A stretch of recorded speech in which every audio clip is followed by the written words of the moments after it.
Nye, nye, nye, nye, nye, nye, nye, nye. Guess who finished their work week? Duh.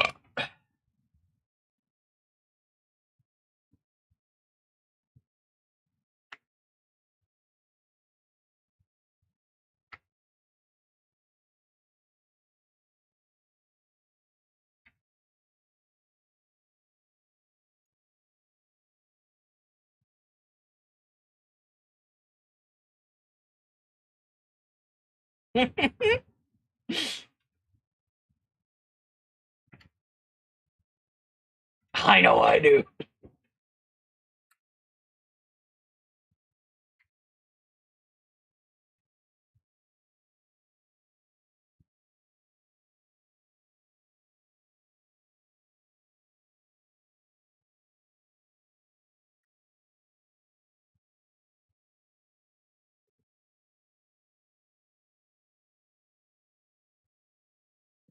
Jesus.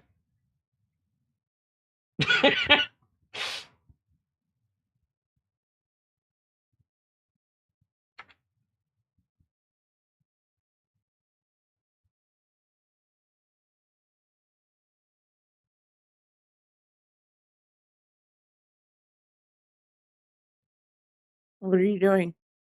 Just streaming. Already? Yeah. You're not gonna get some rest before you stream? Nope. I had a terrible night, Mm. so I wanted to stream. It was Okay. bad. They had me configure a whole bunch of shit so that they could send it out. And then after I did it, they were like, "Ah, oh, no, you were just kidding, fam. Go ahead and put all that shit up now."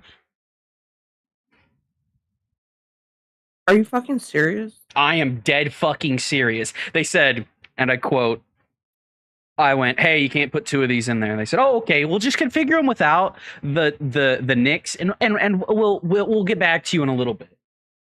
3 hours goes by. Hey, we're not going to do that anymore. Go ahead and unconfigure all those and put them back into stock. Mm. And then they put in 2 more tickets to configure more stuff. And then I was just like, I don't think I want to configure these because they're probably just going to have me undo it. Right. It's ridiculous. Mm.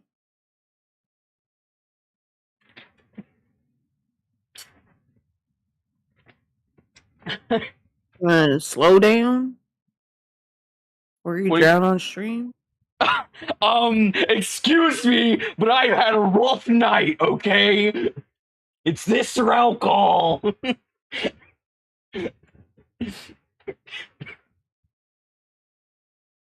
Hey, I see your potential. Get the fuck out of here. Get the fuck out of here. Thank you. You're amazing.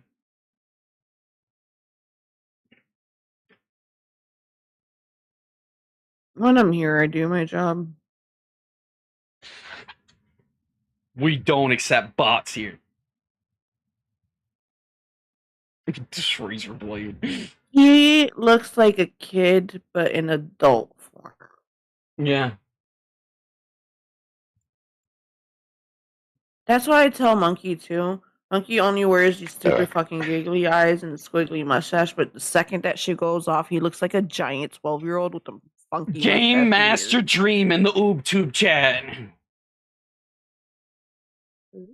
Really? You got someone on YouTube? Yeah, Game Master Dream over here. I never see anyone on anyone's, even the more prominent people. So like, that's be proud. You had somebody come into your YouTube today on their own. Also, Peach fucking told me to add her on Discord and then never fucking responded to my request. Jay? Yeah. Oh hell nah. Oh hell nah. She probably just has too many requests. Honestly, yeah, I'll ping her when she gets up. Yeah. Morning, Game Master Dream. I hope you're having a lovely day. I just You can finished my invite her work to my week. Discord too. Okay. That's a lot. There's a lot of dudes that are in there. Oh yeah, That's a lot more demographic for her. I need to make rolls in your thing.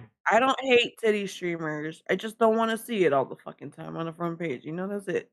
Yeah, That's yeah, it. yeah. You could respect it, but like from a distance. I respect it, but from a page where kids can't see it on the front and where I'm not forced to see it on the front. You see what I'm True, saying? Where I have a true, choice. true. I feel that.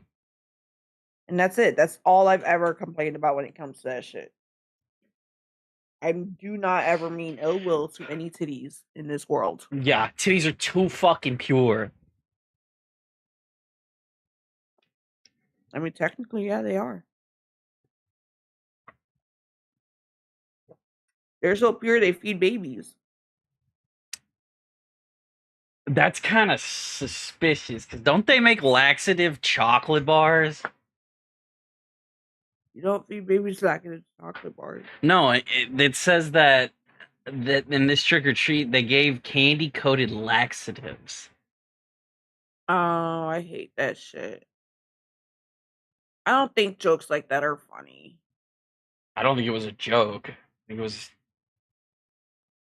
Like they were truly trying to poison someone, because that's technically what Yeah. that is. Well, I say that because the title of it is The Disgruntled Dentist and the Booby Trapped Booty. It's a funny title, but it's not the right prank. And I got talking. I'm already 3 minutes late. I was talking to my queen and got distracted.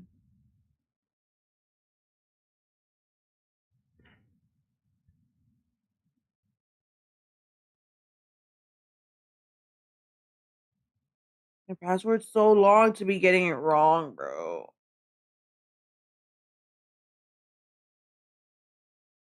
They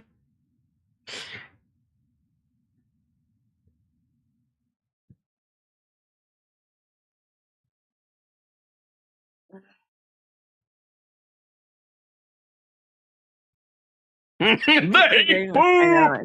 pooped! Again.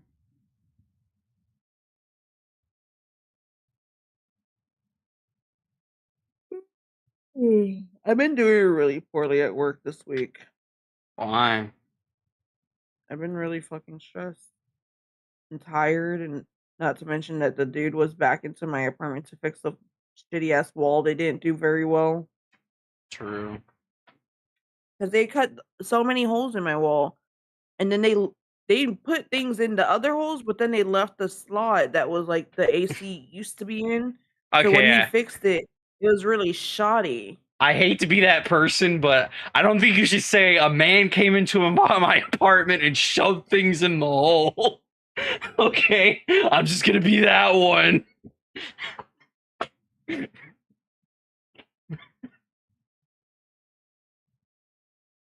Anyway,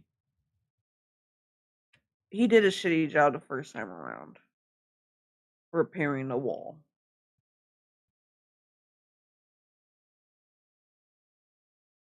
So I had yet again someone I did not know at all really in my home, and I did not want them to be. But they had to do a job, so I had no fracking choice.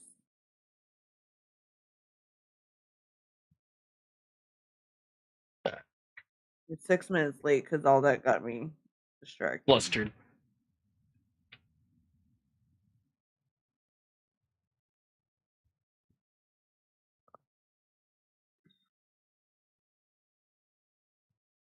And then they're changing things more and more and more, and they're forcing us to fucking email in a way that the entire fucking team sees the response so that they can prove that we're emailing. I'm like, bitch, I have been emailing. It's in my fucking sense. Leave me alone. Bitch, here's my email. Check the email. I'm not gonna Like, email no. you. It's like, no, they want me to include a box that includes everyone, including the management, so that they know every fucking email I send out. They're You see what I'm probably saying? they're probably just waiting for somebody to slip up. Yeah, they are. And here's the thing. I'm not gonna fucking approve of this behavior because I'm not gonna approve of them eventually having it set to cameras on all the time, work shift. I refuse. It's a stepping stone away. Monitoring our fucking emails when we send them out to vendors is just one. It's like just the stepping stone up to fucking forcing us to keep our camera on 24. I don't think they can. I don't think they can legally request you to film yourself in your house. They can legally request me to keep my camera on during the work shift. Yes, they can. But I don't think they can legally make you film the inside of your house.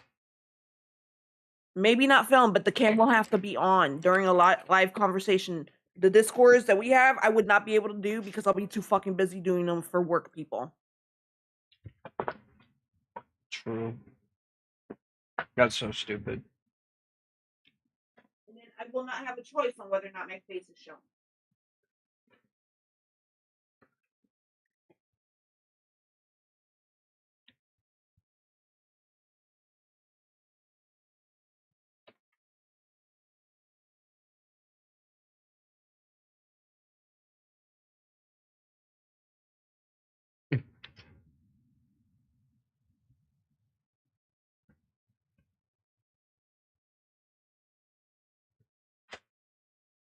And then on top of that, I won't have a choice on whether or not I feel like showing my face. I will have to.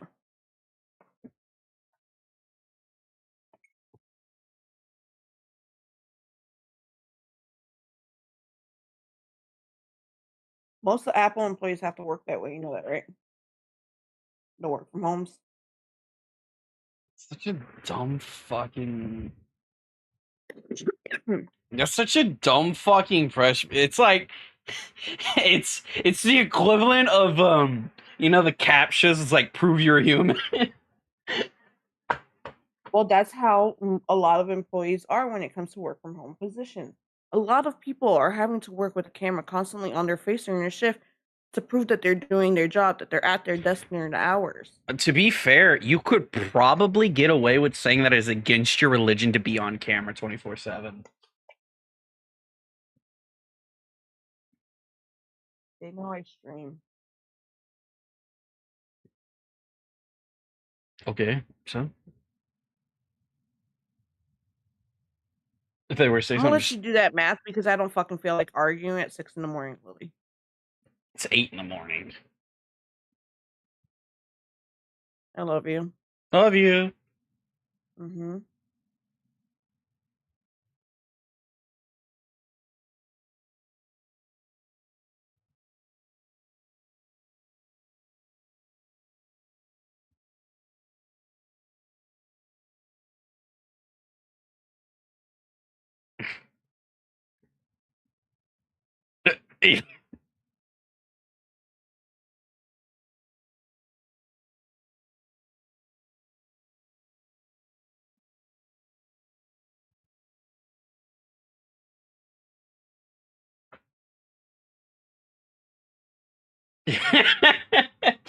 But I had a tummy ache. Don't say tummy.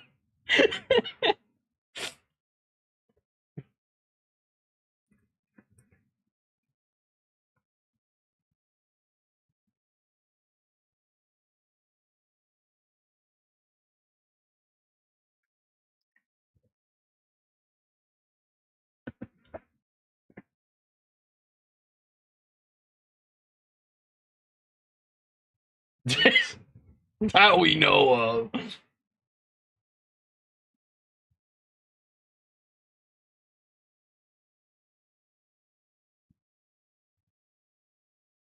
You know what I mean? We hear you yelling at your husband, Teresa, so he probably needs it. In 2023, a prescription drug, clonazepam pill, was found in a child's Halloween candy. Clonazepam is used to treat panic or anxiety attacks. It was found on a plastic bag decorated with candy corn. Quote, along with various pieces of mixed candy. It's just loose candy. It's just loose, unwrapped candy and a candy corn bag. Halloween is here. Once again, no culprit was found. Of course, why not? But the Sireville Police Department made a statement on Facebook warning people to examine their children's candy. If you're not doing that already, what the fuck? You know what I mean? Come on. I don't think my mom ever, I don't think he ever did. I remember one time I think I took out like what was those hard candies that had the strawberry wrapper? Oh, I know what you're talking about. Yeah. You know what I mean? Those hard candies? I unwrapped one of them. There was a long black hair wrapped around it. I did. You know what I mean? Sick for 3 days afterwards. Oh. Too much sugar. Not realizing I probably just ate like pubic hair or something like that. In the year 2000, police began an investigation over the discovery of Snicker bars crammed with bags of marijuana. On Halloween night, at least 9 Snicker bars were filled with marijuana and passed out to unknowing trick-or-treaters in Hercules. The police had a few leads to follow, but ultimately were not able to find the source. Why How can is they it never possible find that these just people? No one is found. No one comes forward. Every time. The next one, where if they don't find the next one, I'm rage quitting. In 2018, 2 parents were sent to the hospital after eating meth-laced Halloween candy. God damn. What? Jesus. Like, now that's a fucking trick or treat right there. Holy shit, you just got tricked. You just got We tricked. gave you the candy. Why are you tricking us? You just. You just got tricked. Welcome to Halloween. Why the fuck is YouTube acting like this?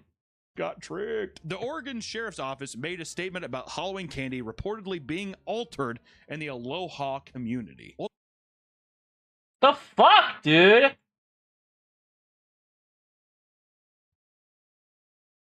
Well, the family was trick-or-treating. They ate a packet of Sour Patch Kids and began to feel sick. At which point they called the sheriff's office. Why not call the like a paramedic or something? I don't know, man. Leftover candies were taken in for an investigation and were tested positive for presence of methamphetamine. How do you know what? No, I probably shouldn't ask that question because that's going to put me on a list. Fortunately, none of their children ingested any of the laced candy, which I think is unfair. I think we got to go down as a family. If daddy and mommy eat a piece of meth Sour Patch Kids, then I think the children should as well. Only fair, right? Who bought you the costume? Daddy and mommy did. A police sheriff in 2022 shared his story of being forced to eat LSD laced candy when he was a young. Why are you doing that?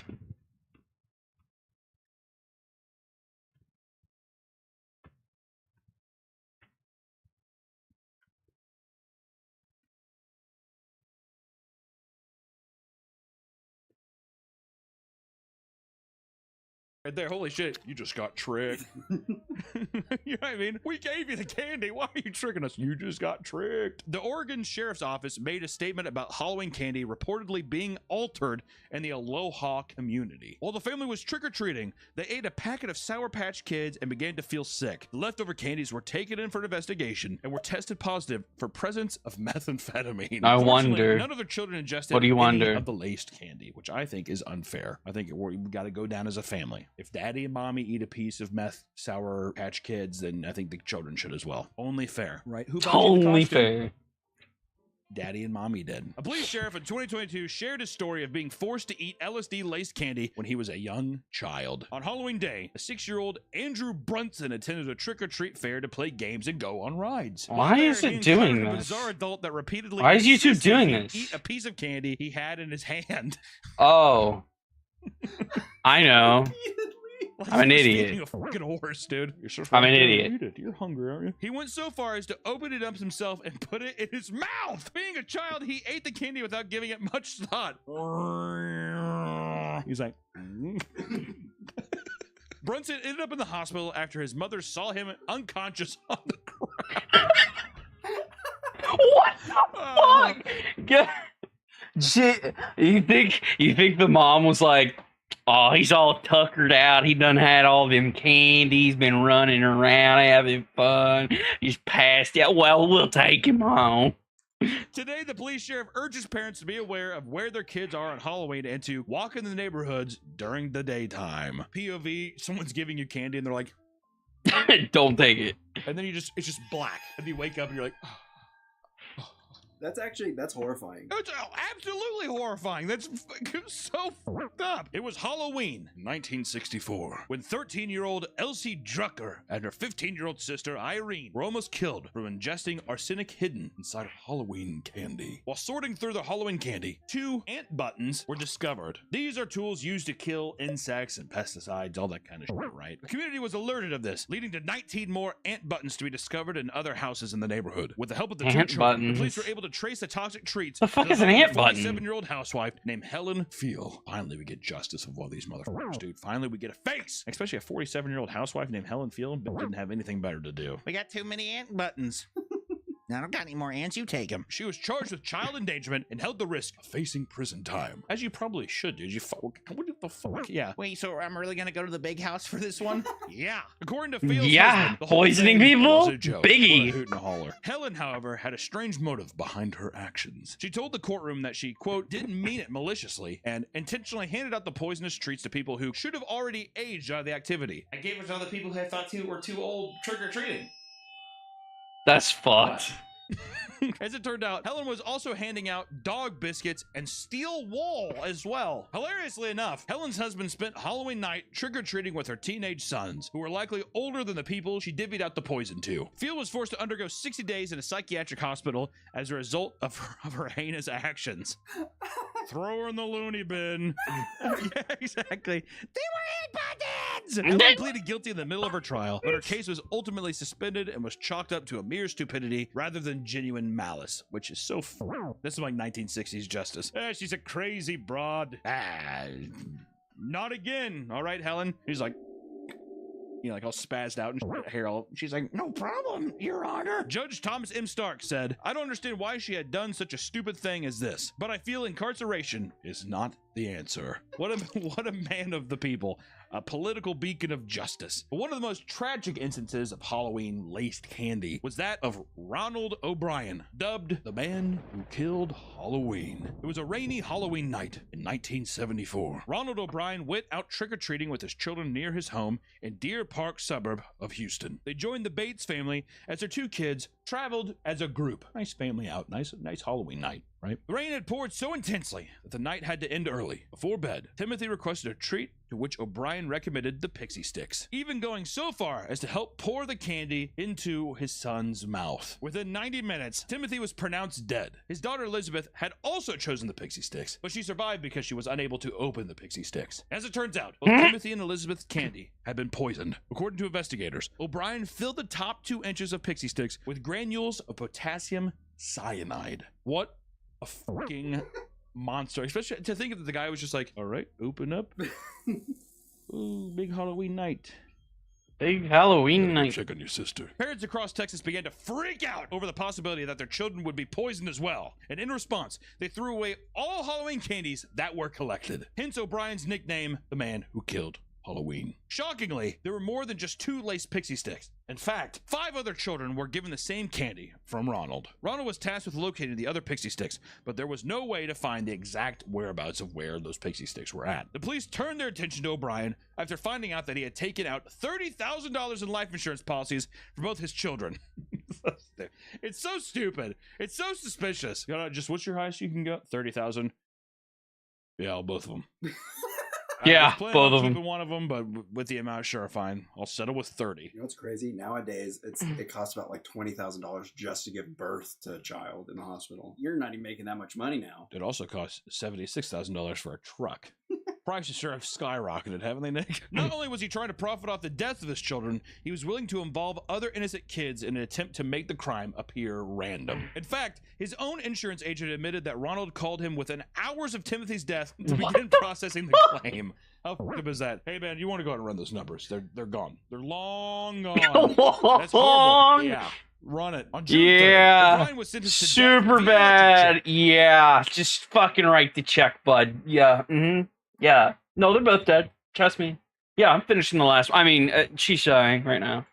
He was executed on March 31st, 1984. He maintained his innocence all the way to the end, stating, quote, because I have no guilt, I've really got nothing to worry about. What a man, Ronald. What a man. One of my favorite crazy Halloween incidents when I was a kid, it didn't have to do with necessarily drugs or anything, but there was one time I saw these kids go up to a house. They asked, trick or treat. The guy was like, leave me alone. Because the whole indicator too is if somebody is doing trick or treating, their lights are on. So you can go, if the lights are off, it means no one's home. His lights were on and the kids were like, trick or treat, and he's like, I'm not fucking doing it here. And they're like, well, why are your lights on? He went over to his, there's a little garden bed next to him, and he gave like a handful of rocks and put it in their bags, and he's like, there you go, now fuck off. And the kids immediately went, took the rocks out, and just like pelted the windows out of his car. He came out, what the fuck? He turned his light off after that, though. That was the one. He I kept turned my his rock. light off after that, though. He's gonna learn a fucking Halloween is lesson. supposed to be this joyous time for children, and me personally now, I loved trick-or-treating back then, but now it's just a time, it's an excuse to just get in the spirit of watching crazy-ass fun movies and having this kind of weird decor, feeling this looming kind of spooky vibe. And it's a shame nowadays that it's like I look around, you don't see any of that kind of camaraderie with kids anymore, or even maybe one day me having another child, especially the one after the fire. I'd like to take my kid out trick-or-treating, experience the things that I used to experience when I was a kid. And it's a shame that people have to go and ruin such a beautiful, beautiful thing. So I do have to say this. If you are planning on going and trick-or-treating this Halloween season, or maybe you're taking your kiddos or your puppers out for a nice jaunt around the Halloween trails, maybe check the candy. Maybe keep a nice, spooky eye on all of these crazy, crazy individuals. Until next time, safe trick-or-treating, my friends. Sayonara. Bye-bye.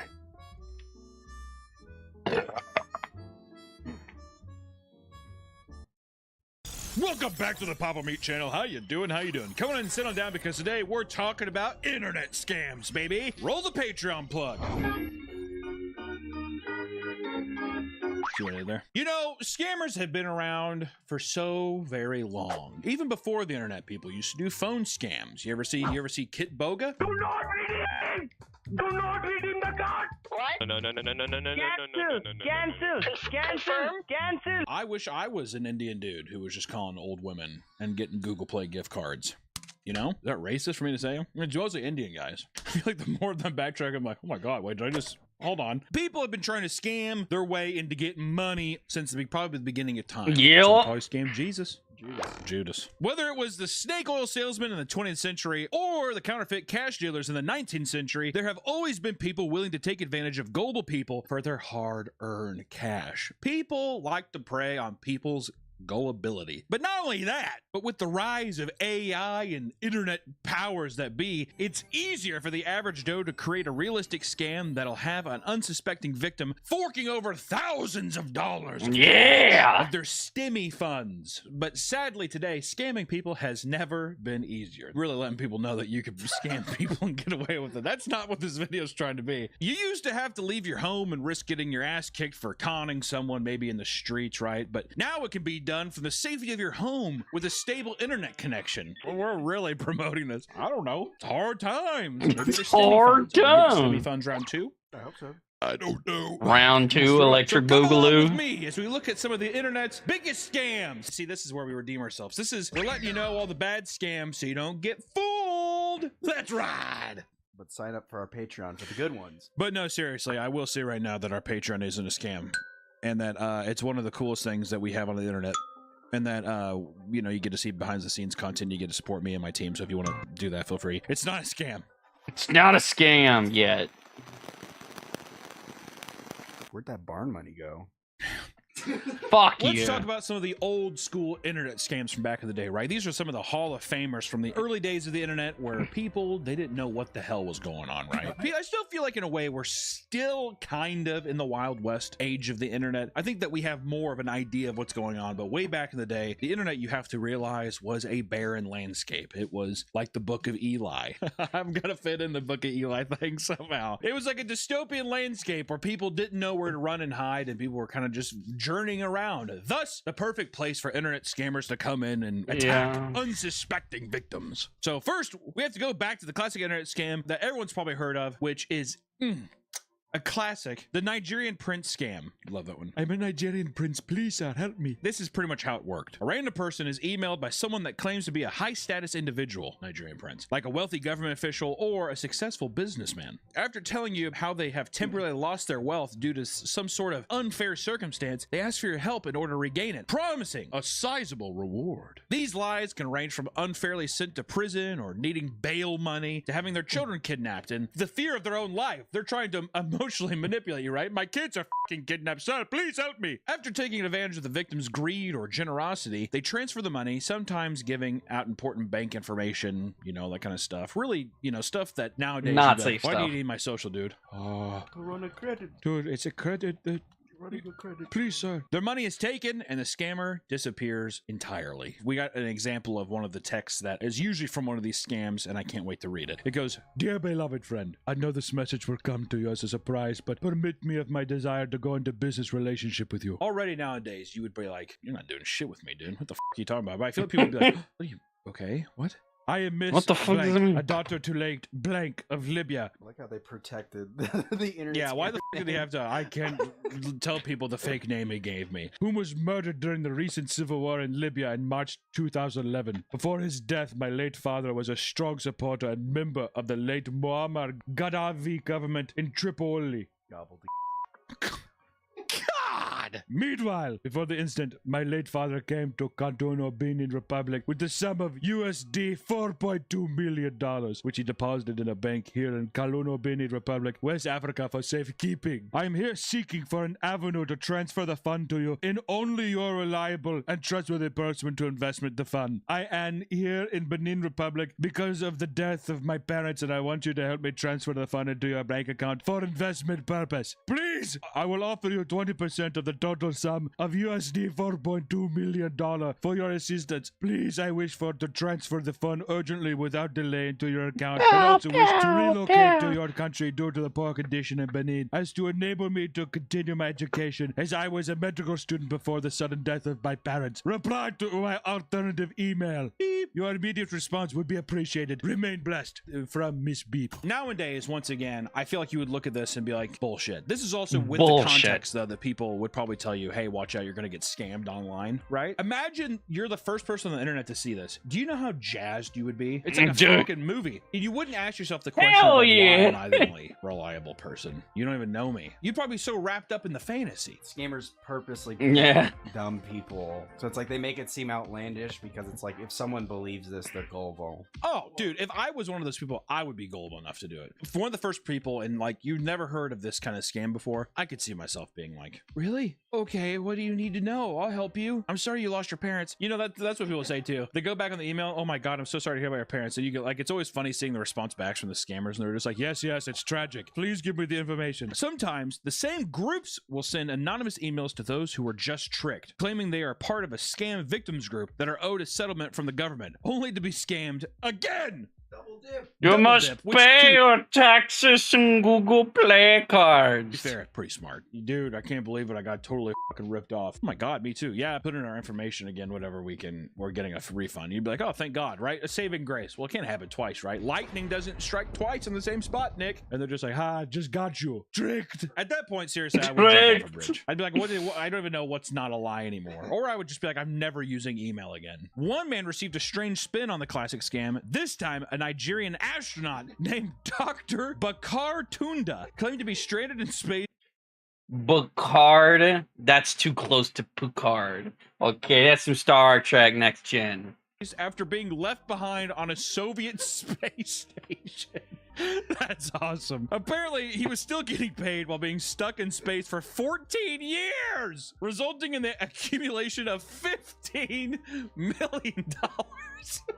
$1 million a year stuck in space, like, someone pick me up, please. To access the trust fund and receive a massive reward, the Nigerian astronaut asked for $3 million for a flight home. What do you mean? If you have 15 million, like, to be fair, awesome setup. I am currently typing to you from space.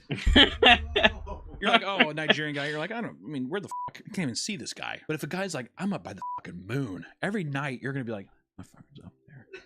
I guess you're just kind of fishy. He's probably mass sending these out to where he's just like, you're gonna find one guy who just has $3 million.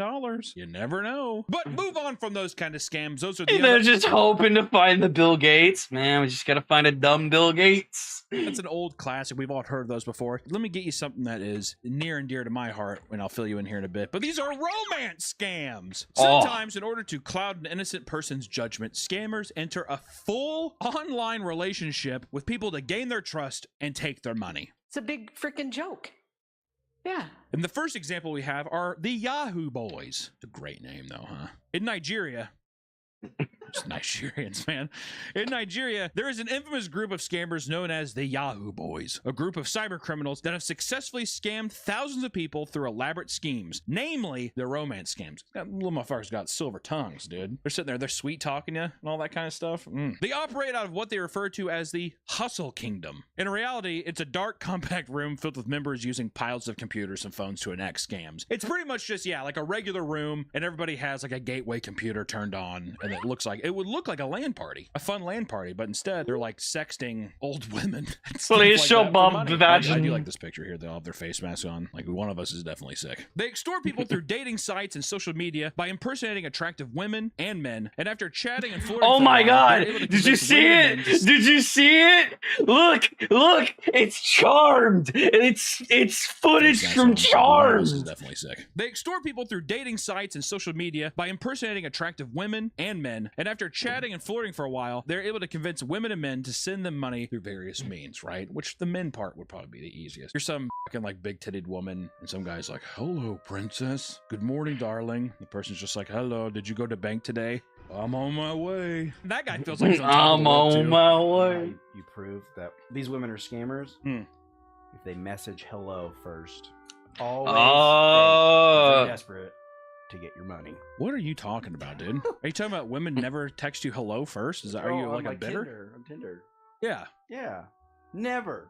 I've never had a real person text me hello. It's gonna be a lot of women being like, "I have definitely said hello first." Nick's like, "Nah." Unless you're Nah. and even then they don't, because they had to change it that men can now message first, and now the CEO left because the company's failing. I'm glad we don't put a camera on you, dude, because he is ranting and raving. He's moving his arms around. Look at me. You're stomping and huffing and puffing. According to one of the romance scammer kingpins tracked down by CBS, Americans are by far the easiest in the world to scam like this. You're a perfect. Have you ever been on the dating websites? You talk to Chinese guys all the time. Wow, they're Asian women. Well, but they're Chinese guys. Well, they're guys. It's a picture of women, obviously, because you always say there's like a breaking point where it's like, Well, they ask for pictures, and then so you send normal pictures. They're like, no pictures of your thing down there. Oh, do you think they're trying to extort you? So they're asking No, nudes for well, you or blackmailing you or something? I don't think it's blackmail. It's literally just, I think it's gay men probably just like want nudes. So they're like, Oh, so you don't even think this is a financial scam? You're saying that No. this is like people who are like, "I just want to see your cock and jack off to it." Show I did me get your some, cock! Ethereum one time though. Scream for me! That's a lot of money. So how did that happen? Was that from a dating website No, it was on Reddit. I was being stupid. I was trying to buy like a chemical from a company. You have to have too? What? Like you're like kind of going back to what? So there's a chemical? website. Yeah. I get that there's a Okay. website for the The chemical. chemical. But what do it you need was the chemical for? It's basically just a preservative. You put it in so like your food or something will last longer. So, hold on. You went on a website and they asked you for crypto to buy magic dust, apparently, that you throw on your chicken and it makes your chicken last longer. Well, first off, why do you need these preservatives? How long are you keeping things? Because I was just like, oh, there's a market for this. But then like the problem was the preservative you had to buy from a science company, Irvine Science. And so I was like, I don't have a login for this. So on Reddit, I was like, hey, does anybody have a login for this? Yeah, man, I got you. So I was like, okay. And I was like, this is how much I want. And he's like, okay, my fee is like 10%. So then I gave him that, and then I tipped him. Give him like an extra $100. He's like, thanks, bro. Anyways, he sent me these screenshots. And I like looked at them again, and I realized that he just put them in the cart, which anyone can do. And then I was like, oh no, he scammed me. And I was like, well, I'm out of money. So I just want to say too, what I decided out of that too is that you didn't even say your scam. So in my head, you are still you didn't put it out there so someone else couldn't do it. You're still holding it on the back burner in case you do come across this preservative. You didn't even tell me what the preservative is for or anything. It doesn't matter. We're going. It doesn't Yahoo matter. Boys, who gives a shit? They're scamming people. That I just find out that Nick is plotting something. I don't know. Watch out. That's all I gotta say. Or we could talk about a woman who lost 120,000 pounds in a romance scam. Linda Young had recently divorced her husband of 24 years. Good woman. Because her children had already graduated and moved out of the house, she found herself lonely and in need of a new relationship. The birds are out of the nest, and now she's in this place where she has a lot of free time. She's looking for a new love. Who hasn't been there? This led to her joining a dating site for people over 50, where she met a charming and attractive man. They were talking all the time, whether it be over email, text, or even phone calls. So she was starting it off on Gmail, and then she's texting, and now she's even calling. See, that's how they get you too. Is they're like, "Well, call me." That's how you know it's a real person. Yeah, well, I mean, like in a way, you're like, "Oh, this is a scam," but then you call, "Hey, I'm real." I do that. I'm so paranoid of it. Is it Ow. you want FaceTime? To the new people you're dating.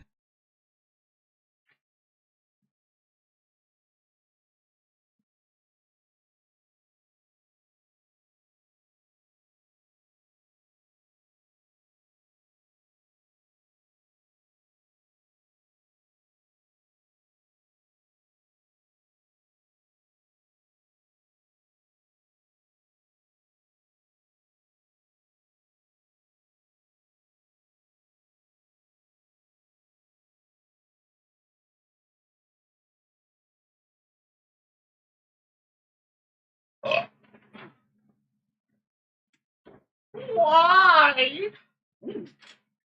Why have you forsaken me, God?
Holy shit, dude. Holy spooter. Call me Skeeter Jones.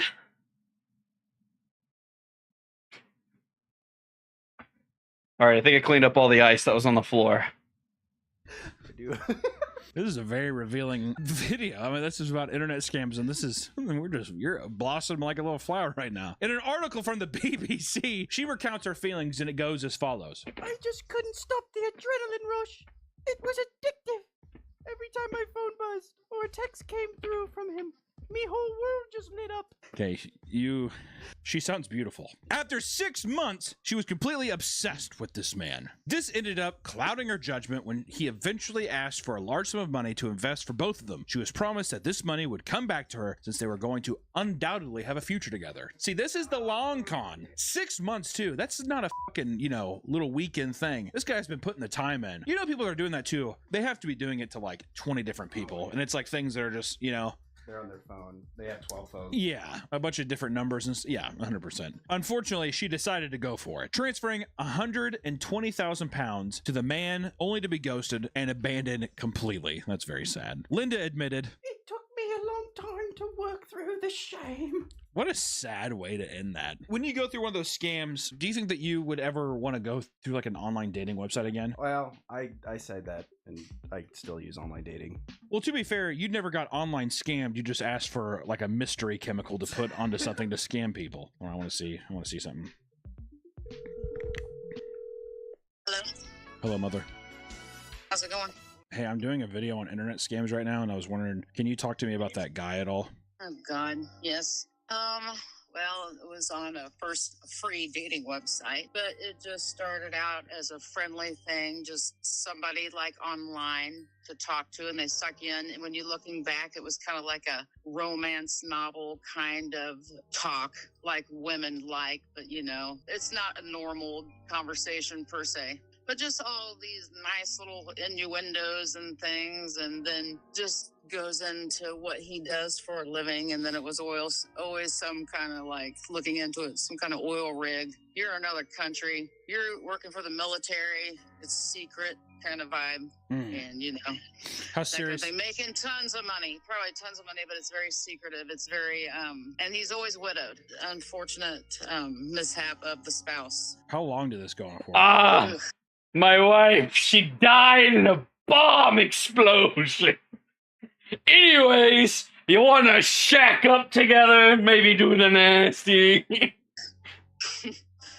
The girl who was scammed out of 120,000, it was 6 months. No, this probably was like 9. Maybe. Wow. Good morning, Lily. I'm gonna be here lurking today.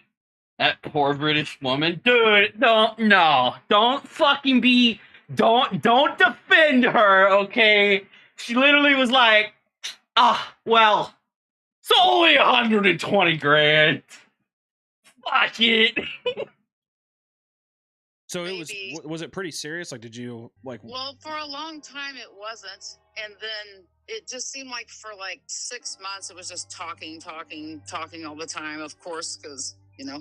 But then he started talking about meeting and stuff like that, and there'd always be something going on. And I remember showing your pictures, and you know, me not having a clue. You're like, wow, that's not real. But and I was like, I mean, you were nice about it, but you're like, look at this picture, and I had no idea. I'm like, what? And you're like, I mean, just check it out. Be honest, So- mother. Did he get some pictures out of you?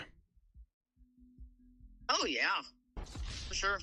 Unfortunately. Well, you have any advice for people that are online dating? Yes, I do. Immediately get offline and try to meet people while you're out and about. Well, that's easier said than done. Okay. No. All right. get your This ass is out this there is and do turning into a something. very bitter. This is turning into a bitter thing. I love you. I'm gonna go. Okay, I love you. Bye. Night. Okay, love you, Old bye. girl got sent pussy and titty pics to the guy. You know what's f***ed up too is like he's the ultimate goal is money, whatever, but that's just like a cherry on top for him. You know, it's like a power trip thing too. It's f***ed up. Anyways, let's talk about Stranger Things fan thinks she's dating one of the actors from the show. I guess with AI and stuff, you can count some of these things, but also I think Finn Wolfhard's dating you. You know what I mean? Really? Anyways, in 2023, a mother. I mean, already. What are we? Come on, really? A mother from Kentucky named Michaela. Is that really how you spell it too? It is some like white trash Michaela stuff. Whoa, how Kentucky did that named spell? Michaela. Is that really? Oh, dude, her name is spelled like it's McDonald's, dude. What the fuck is this white trash kind of name? How you spell it too? It is some like white trash Michaela stuff right there. Good lord, girl. Michaela was going. Dude, through a you know rocky she talks like, oh, you ain't talking, you ain't, get away from my children. relationship with her husband. She Feeling lonely, fights. She decided She to join a forum for fights. online artists in order to start meeting new people in the filmmaking community. It was there she met Docker Montgomery, an actor from his role as Billy Hargrove from Stranger Things series. She thought that she was dating Billy. Isn't he like supposed to be like the hottest guy from the show? Will is. Will's the hottest? Oh, I don't know. How delusional can you be?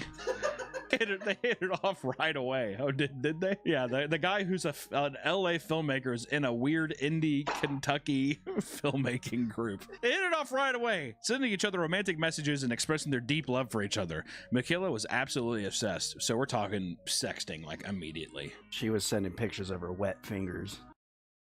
Ugh. God damn, dude. Rough episode for you so far. The actor told her to decide between her husband or him. Whoa! Michaela divorced her husband without hesitation to show that she was serious. Oh, Michaela, you stupid, stupid person. Wait.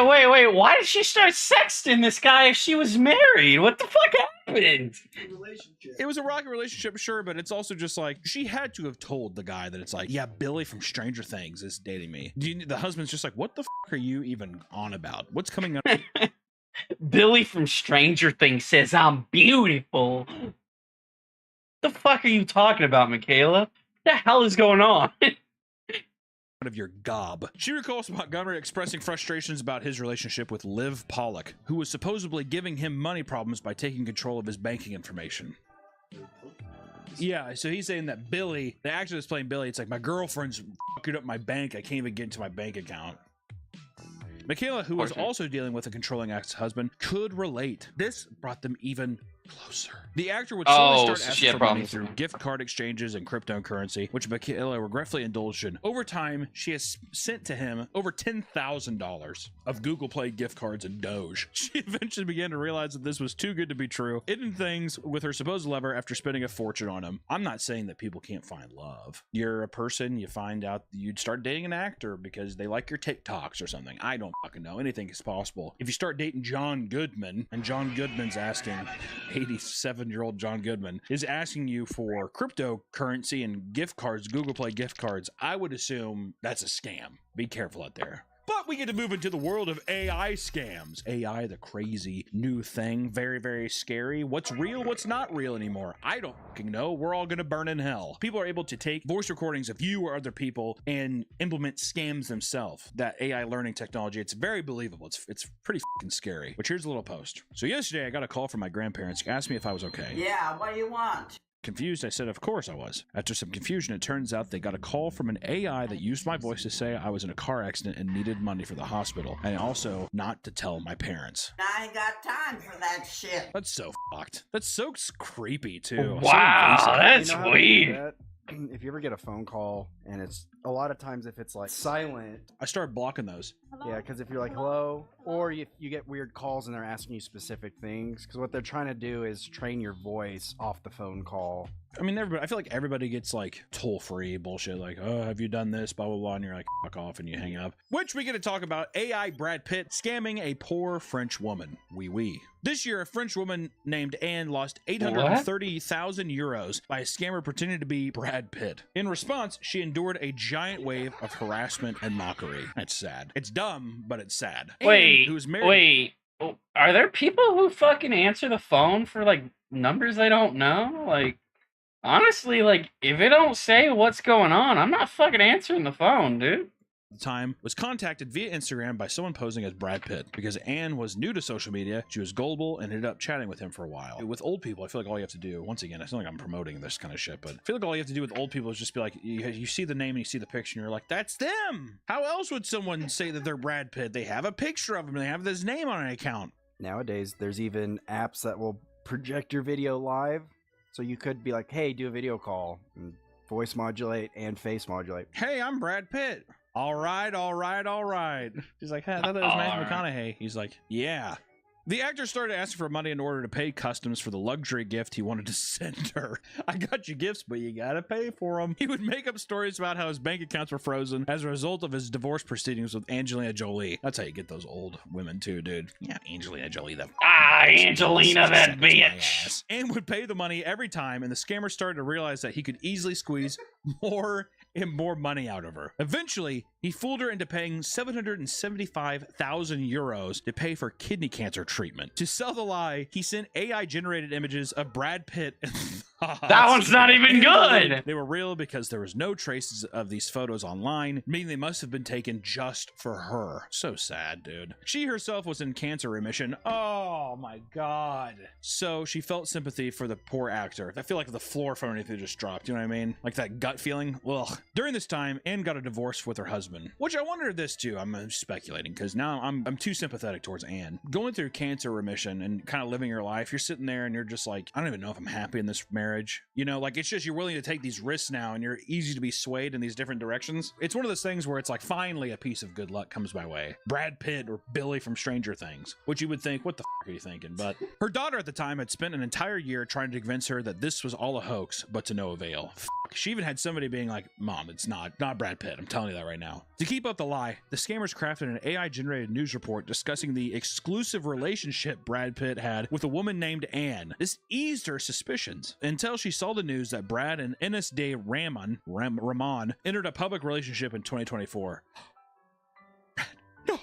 You said you loved me. She ended things with the supposed actor and stated that the whole ordeal put her in a very dark place. She attempted to take her own life 3 times. Damn. Crushed after realizing that she sent a majority of her savings to a scammer. No shit, dude. There's no way to get justice on these people either. So all these stories are just going to end with, it's just like, I guess that's what it is. If you get a call from somebody that's like, hey, this is Meat Canyon, I need money or whatever, it's real. It's real. I'm broke. No, seriously, the Patreon is open and I do need the help. We just need more puppets and we're setting up a new little space for more sets right now. So maybe consider supporting. Not a scam. It's not a scam. I know I'm smiling, but I'm just nervous now because it doesn't matter. Oh, we could talk about another man who was scammed out of $25,000 by an AI voice. Anthony, an older man from Los Angeles, was conned out of $25,000 after being targeted by AI scammers. He received a phone call from a person that sounded exactly like his son. The scammer used an AI voice to lie about being in a car accident with a pregnant woman who was rushed to the hospital. Who's pregnant? That would be an emotional Who's call. pregnant? Would be a granddad? Wait, what? He then received a call from a supposed lawyer named Michael Roberts telling him, you need to get $9,200 as fast as you can if you want your son out of jail. Otherwise, he's in for 45 days. Scammers often ask for money with a sense of urgency. Dude, fucking, it would be just my luck. Somebody would try that shit on my dad and be like, well, if he did something, fuck him. Bye. Victims into sending money without taking time to think of how suspicious the situation is. They want it now. It's got to be now, you know, or you're going to get in big trouble. Your son's in big trouble, and her pregnant wife, she's really pregnant. She's about to pop at any time, and he doesn't even know where she's at anymore, dude. You got to get him out of jail. After rushing to the bank to retrieve the money, they call Michael Roberts back, and Uber was sent to their house to pick up the cash. An Uber, only for them to receive another call immediately. Apparently, the pregnant woman died. Raising the bail up astronomically. In a panic, they gathered more money and gave it to another Uber driver that showed up to retrieve it. Dude, I would never hand an Uber driver. All right, I'm gonna break the suspense for y'all. If somebody unknown pulls up to your house, don't give them fucking money. Any amount of cash. I'd be like, you don't have a car? Hello? What? It was only when her daughter started trying to look up information about the supposed court case that they realized it was a scam. And once again, money's gone. You got. Or we could talk about a woman who thought that Elon Musk was calling her to pitch her an idea for an investment. That'd be a horrible call, wouldn't it? Elon calling you? Even the real thing, I'd be like, dude, fucking, if Elon called me, I'd be like, dude, fucking, maybe you should get your head out of your ass and stop with the fucking Nazi saluting. Maybe then you'd have some fucking spending cash, bud. Where to you invest? God, dude, really, Elon? A recent type of scam has resulted in billions of dollars being stolen by scammers. Hello, everyone. I'm here to tell you about the Neuralink crypto token, the new cryptocurrency that will change the world forever. By using AI, people have started creating fake advertisements where Elon Musk proposes an investment opportunity. 62-year-old Heidi Swan, one of the victims, recounts her experience seeing the ad on Facebook and TikTok, and in the ad, an AI voice of Elon Musk was used to sell this lie. This resulted in her spending $10,000 in cryptocurrency and sending it over only to get ghosted and left confused as to what happened. Or a man who was tricked out of $25 million from deepfake CEO. Who are these people? Is this fucking Warren Buffett? My God. In an especially absurd case of AI fraud, a finance worker from Hong Kong was conned out of $25 million. A Hong Kong millionaire, probably billionaire. In 2024, a multinational firm was targeted by AI scammers who had entered a call with a deepfake version of the company's chief financial officer. So they were able to get the fucking CFO's voice. That's crazy. In the call, there were several other employees there who were also deepfaked to sell the scene of a big company Zoom meeting. That's fucking like some Ocean's 11 shit. The guy ended up sending about $25.6 million USD to multiple bank accounts as instructed by the supposed bosses. That's insane. That isn't just a guy scamming someone being like, I'm Billy from Stranger Things. This is like an actual heist. We've given you a lot of scams today, right? So in this video, I at least want to take time to talk about common scam tactics or red flags that you should look for and that I'm going to even keep in mind moving forward in the future. So it isn't uncommon for a scammer to call you and say something and say nothing. They want to wait until you ask, is anybody there, before hanging up and using the audio sample to recreate your voice and scam people you know. So if you get a call from somebody who isn't saying shit, just hang up. Don't be the first person to say hello anymore. Hello is a thing of the past. And because let me tell you, silence, a regular person is going to be like, hello? Then you can have your conversation, all right? A clear sign that you're being scammed is if a person over the phone is trying to get payments through gift cards or cryptocurrency, because these type of payments are harder to trace by law enforcement. If anyone's asking you to pay a debt through Google Play gift card cards, or Ethereum, hang up the phone immediately. You'll be fine. Scammers play with your sense of urgency, but there's no reason why people need to rush to pay an officer over the phone. Often, it's safer to just hang up and call a local police station if anything feels suspicious. Let's say a scammer, you did a hit and run, which don't do that. I don't know where I'm going at with this. There's no reason you should pay a police officer on the phone, right? But I'm saying if for some reason somebody knows of a crime. Wait. Are they like trying to like pose as like dirty cops? Like, I'll let your son off, but you owe me $44,000 in small bills. That you did like a hit, that's what I'm saying, a hit and run, or like you stole a fucking pear from the store and they're just like, we know you stole something. Call the fucking local station, dude. Turn yourself in, you're a criminal. Actually, you know what, you deserve to be scammed for stealing that pear. Get rich quick situations are always too good to be true. Why would a Nigerian prince need your help? Don't be a fucking moron, right? There's no such thing as there's no such thing as Nigeria. Rich quick scheme. The only way I've ever heard that to ever work, honestly, is join the Meat Canyon Patreon, where there you get behind the scenes footage and kind of like tools for success and like just kind of automatic money generator. So I don't know, but all in all, those are some of the internet scams. It was fun going back through and looking at some of these again. AI is just scary. AI is in this place where I feel like before too long you're going to start seeing videos of yourself. People are going to fabricate videos of you taking a bat and beating a dog to death and using that as blackmail against you. That's not even a year away, probably. Okay, It's already happening. it's already It's happening right already now. And to happening. think that it's one of those things, it's like kind of like cancer in a scary way, where it's like that could never happen to me until one day you get the bad call. So all I gotta say is be careful out there. People will do anything to get ahead. The world is a fucking rat race, and people are just like crawling on top of each other to see who can get ahead and who can, you know, scam as much money as they can out of people. So be careful with yourself. Just look out for some of these red flags, and for the love of God, Nigerian princes don't need your help. Take care, everyone. We will see you in the next one. How many Nigerian princes could there be? Your daughter come to my house today, and she come on my property, and then she kick my. Welcome back to the Papa Meat channel. How you doing? Coming on Sundown, because today we're talking about horrible working conditions. Oh, God. You know, we all know about the tyrannical nature of these gazillion-dollar companies that treat their workers poorly. Maybe you, as a viewer, even work for one of these tyrants. Amazon. You heard about the bad stuff they're doing? Piss jugs and such? How about Apple? Oh. And Nestle. Nestle, they make the Nesquik. Children's bones. Here's a conspiracy theory. Is Nestle chocolate powder ground up children bones? Can we be sued for this? Can we be sued for this? Slander or something? No, guys, I'm serious. This is real. You know, it's common for big businesses to do whatever they want so they can squeeze as much work out of people as they can for as little pay. You know, and listen, I am a businessman through and through. I have this YouTube channel. I have various other things happening out throughout, you know, my career, jobs, whatever. And I hope that my employees are just happy that they are here, that hopefully they feel like they're treated fairly, because I love and respect all my beautiful angels. And yes, they did even send me, I did you know, there's a suggestion box or something, which feels so played out, but at the studio, I had people make videos and talk about just some of the things that they like, or maybe some of the things that they want to be fixed here, like you know, Harry and Nick want a massage chair. I'll get to it, guys, but until then, here's one of them now. I hope they're good. I haven't seen them yet. So did people send in the videos yet? Well, they're still sleeping. It is 3 a.m. I emailed them. Listen, the first couple that we got so far, it's bullshit. Like, I mean, censor that, okay? No, I'm serious. I will. I'm gonna talk to them too. This is Yeah, fucked you up. need to. That's your job. J-O-B, do you know how to spell? Yeah. I'm sorry.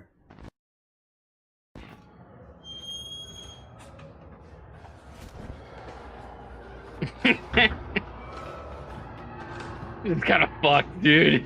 Hunter wants to know what you guys think about work. Ah, see, yeah, they like it down there. They love working for Papa Meat. All right, see you guys. There comes a point where things delve into a realm of straight-up cruelty, when morals are thrown out the window in favor of maximizing output and profits at any cost. We are tiptoeing very close to this YouTube channel. We gotta watch out. Mostly you, Nick. What? This can result in What? nightmarish business practices, which are often hidden from the public. Occasionally, word will spread, giving us a glimpse into the depraved working conditions of these massive, massive companies. Did you see Alien Romulus? No, The beginning of Alien Romulus looked like an Amazon factory. that's gonna be Mars when Elon conquers it. When Elon, Emperor God Elon. So today, Emperor listen, God guys, today I just Elon? want to talk about some of the scariest, The and man, deadliest the working Mansky, conditions the on Musk. planet Earth. Roll the intro. Dude, we love Sulfur Mines. This lady is the best.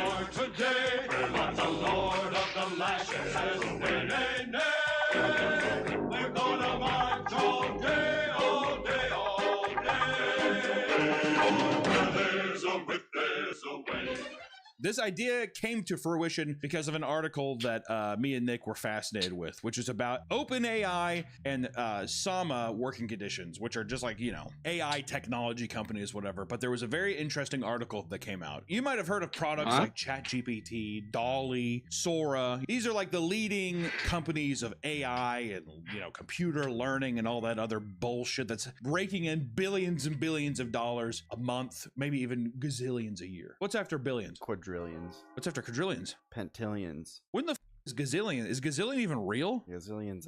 That's You're telling me right Is gazillion a number? No, gazillion is not a real number. Fuck! now that gazillion isn't even a real number? Well, ladies and gentlemen, there goes my intelligence.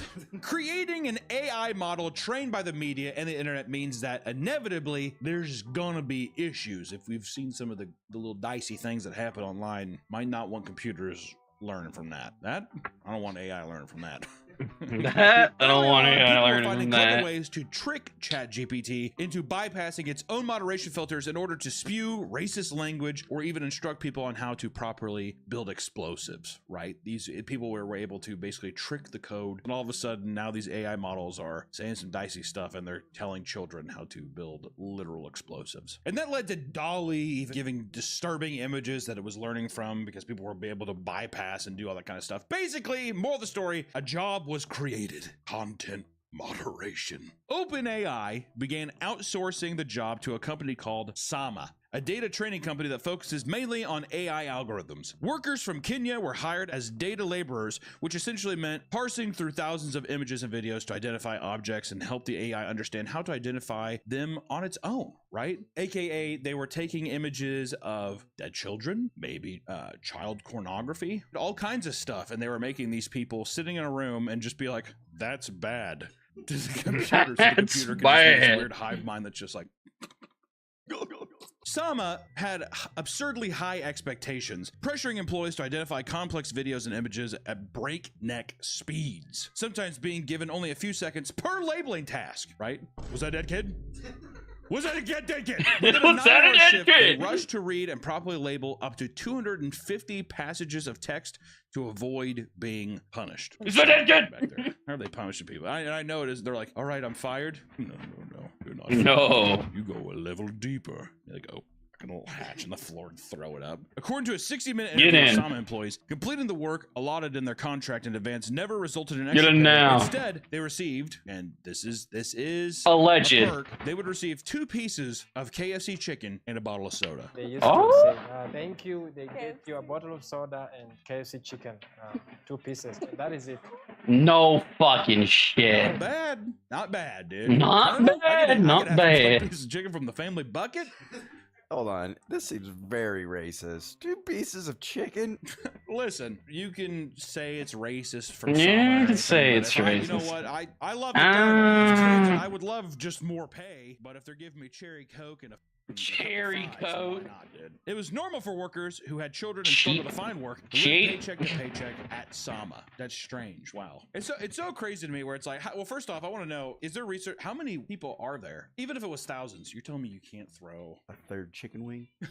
Yeah, another family bucket. You're telling me you can't hit the 3-piece combo? Like, you're raking in billions of, I'm talking billions with the billions, and you can't hit me with the 3-piece combo with the biscuit and gravy? Like, it ain't that much, bro.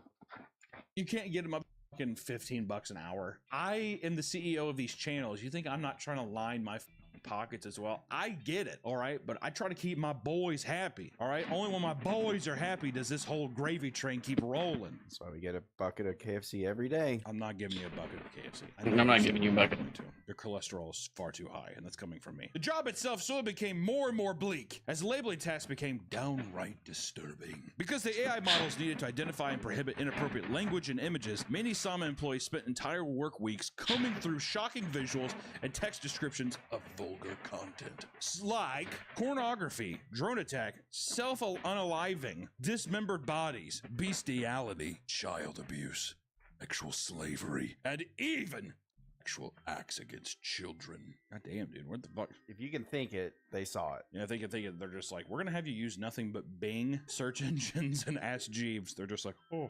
No. One employee states that he endured repeated visions of some of the more disturbing texts, like a man having the dog in the presence of a young child. The fuck? Gotta get those AI machines to learn somehow, right, boys? Here's $1.32 an hour. Thanks for that. Yeah, hey, you know what? For you, you're gonna get an extra chicken thigh today at lunch. Don't tell the others. Other employees were tasked with reading erotic online stories. Me too. In one case, a Batman fanfiction in which Robin is sexually assaulted by the villains. What the fuck? Robin! No! Sorry, Batman. But it looks like this bird's about to be plucked. No! I bet the other guy's pissed. That's all you read about Robin getting this sucked by the Joker. But desperate for their paycheck, they did their job despite the psychological damage. And one employee reveals that they found themselves crying more in their daily lives due to the trauma after seeing these images.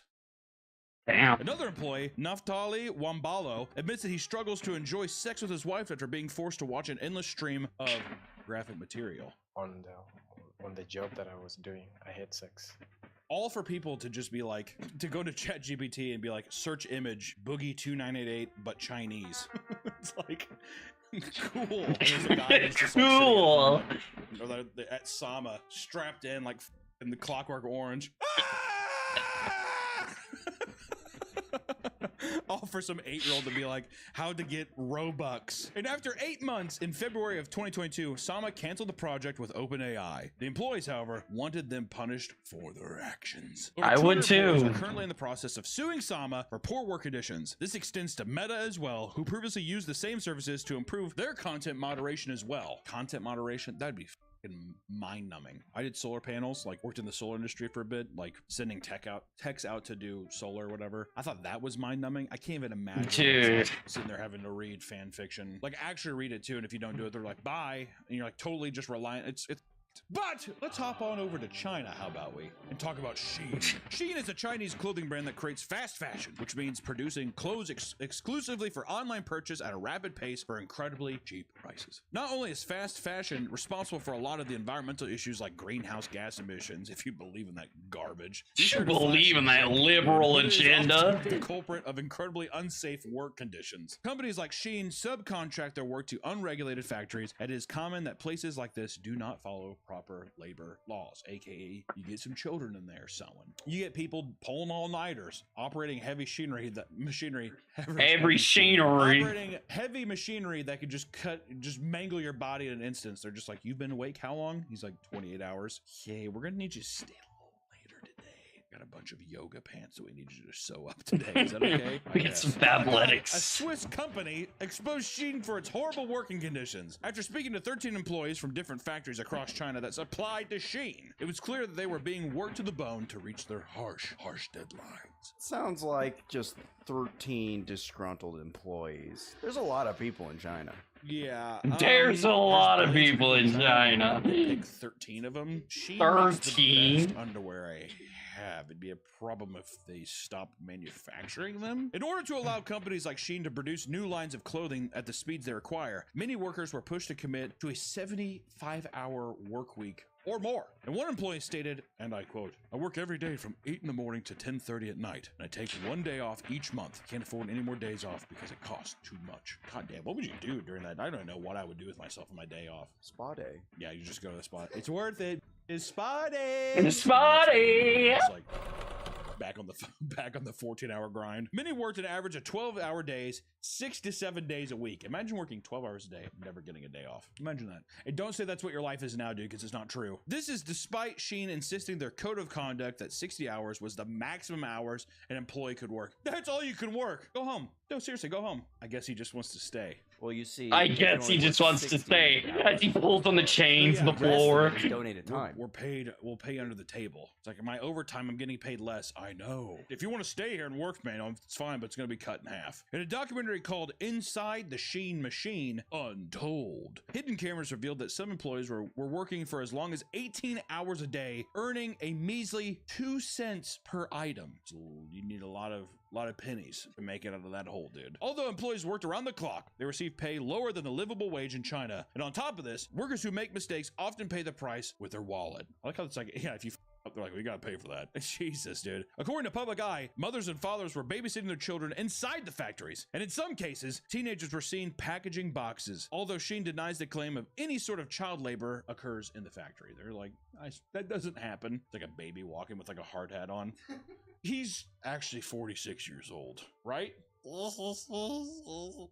Dwarfism, sorry. It's a Gulong Button. Dude, do you think, has China ever done a Benjamin Button of their own? It's not called Benjamin Button, but it's called, his name's like Low Kim Button. Low Kim Button. Dude, Lee Button. I guess it would be Button Lee. Yeah, Button Lee. And Shein has tried to use their PR team to like make themselves look better, partnering with influencers and such. I think my biggest takeaway from this trip is to be an independent thinker, get the facts and see it with your own 2 eyes. There's a narrative fed to us in the US, and I'm one that always likes to be open-minded and seek the truth. So I'm grateful for that about myself, and I hope the same for you guys. Dude, you can't fucking convince me that they didn't employ some shit like from that movie The Interview, where they had like the fake shop, the fake food, and then like the fake people who act out like their days.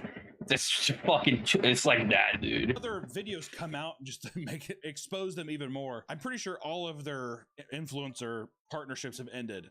Shein is a piece of shit. All right, that's just all I gotta say. Also, I just want to say too, just because we're on China and people basically having to work those wages. Have you seen that thing in what is it, like Beijing or something like that, where it's like people will rent out one bedroom apartment, but then they'll make like cages that are their own rooms and they'll stack it on. I think they're just called cage apartments or something like that. It's crazy. But then they're like, I can barely afford this. Dude, living in China would not be dope. But I've seen videos where everyone's happy and it's futuristic. No, dude. Shen Yu told me it's bad, therefore I'm not going. Let's move over to Packer Sanitation Services. Packer Sanitation Services is a company that specializes in cleaning slaughterhouse facilities all across the country. Which, if you haven't been to a slaughterhouse, or if you didn't grow up in the South or Midwest like I got to, let me tell you, slaughterhouses are one of the most vile, disgusting things you'll ever see in your life, and it is one of the worst smells of all time. Also, do you want to just feel perpetually sad? You like that?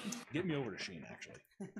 I don't want to do this one. In 2022, PSSI was accused of using illegal child labor for its sanitation services. Over 100 teenagers between the ages of 13 to 17 years old worked overnight shifts performing dangerous tasks. And it's against federal laws for minors to work at a meat packing facility, as the hours conflict with average child school schedule. This also breaks the Fair Labor Standards Act, which forbids minors from working in hazardous work environments. I was gonna say, that's the more important one. Yeah, hazardous schools. She's like, yeah, but they also go to school at this time, dude. Also, for all these are all these country bumpkins, dude, that are doing this. They're just like, well, I guess I'm gonna go up there and clean the slaughterhouse today. That's a 13-year-old. Well, I guess me and Paul are gonna go up and see if we can't clean out the pigs right there today. Yeah, I'm sure Cletus is going to school. I'm gonna go to school tomorrow. I got a tummy ache today. The job duties involved cleaning various sharp blades used to cut meat, like brisket saws, brisket, and head burst. splitters. Doing so means the use of incredibly hazardous chemicals. The work at PSSI has resulted in many fatalities in the past, and in 2019 that led to the death of Antonia Gutierrez. The man climbed into a chiller tank as he was cleaning it, only to get caught between the moving auger blades and decapitated himself as he screamed for help. He was literally Jesus Christ. Assault victim. As the investigation started, PSSI did whatever they could to stop evidence from being discovered. When investigators would interview the children, PSSI managers reportedly surrounded the entire room so they could stare them down as they answer questions in order to pressure them to lie. Now, Cletus, did you climb in and clean any of the blades? I did not clean any of them blades. What about you, Buttonly? Oh. After interviewing some of the children involved, it was revealed that their shifts sometimes went from 11 p.m. to 7 a.m. up to 7 days a week. I tell you too, some of the Southern boys too, they're just like, I already got a full-time job. I'm planning, down at Randy's there on the corner. I'm planning on getting a truck next Thursday. My daddy says if I stick with it, I might be up to 10 within next summer. You're 7 years old. Yes, sir. The younger children would either miss school or fall asleep during classes. Oh, yeah, I'm sure that's the... Cletus, you want to wake up? We're talking about algebra. I ain't going to be no scientist or rocket scientist. I don't need to know numbers. I gotta think of something funnier. Whatever. The investigation across other PSSI sites revealed that many miners were employed, and eventually they were forced to pay the sum of $15,138 per miner working there, and in the end, they paid $1.5 million in penalties.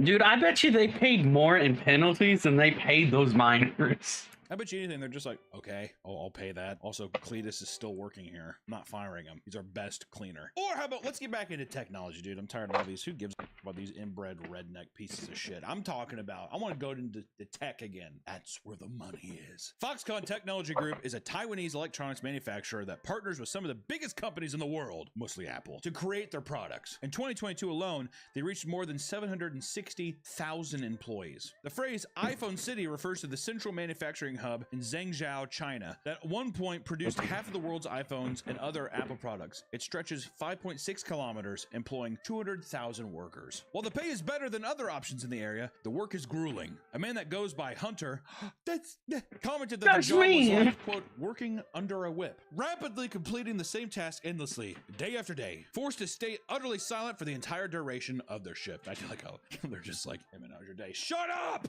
I made the iPhone! Amongst the pandemic, Hey man, how was your weekend? That's it! Everybody's fired!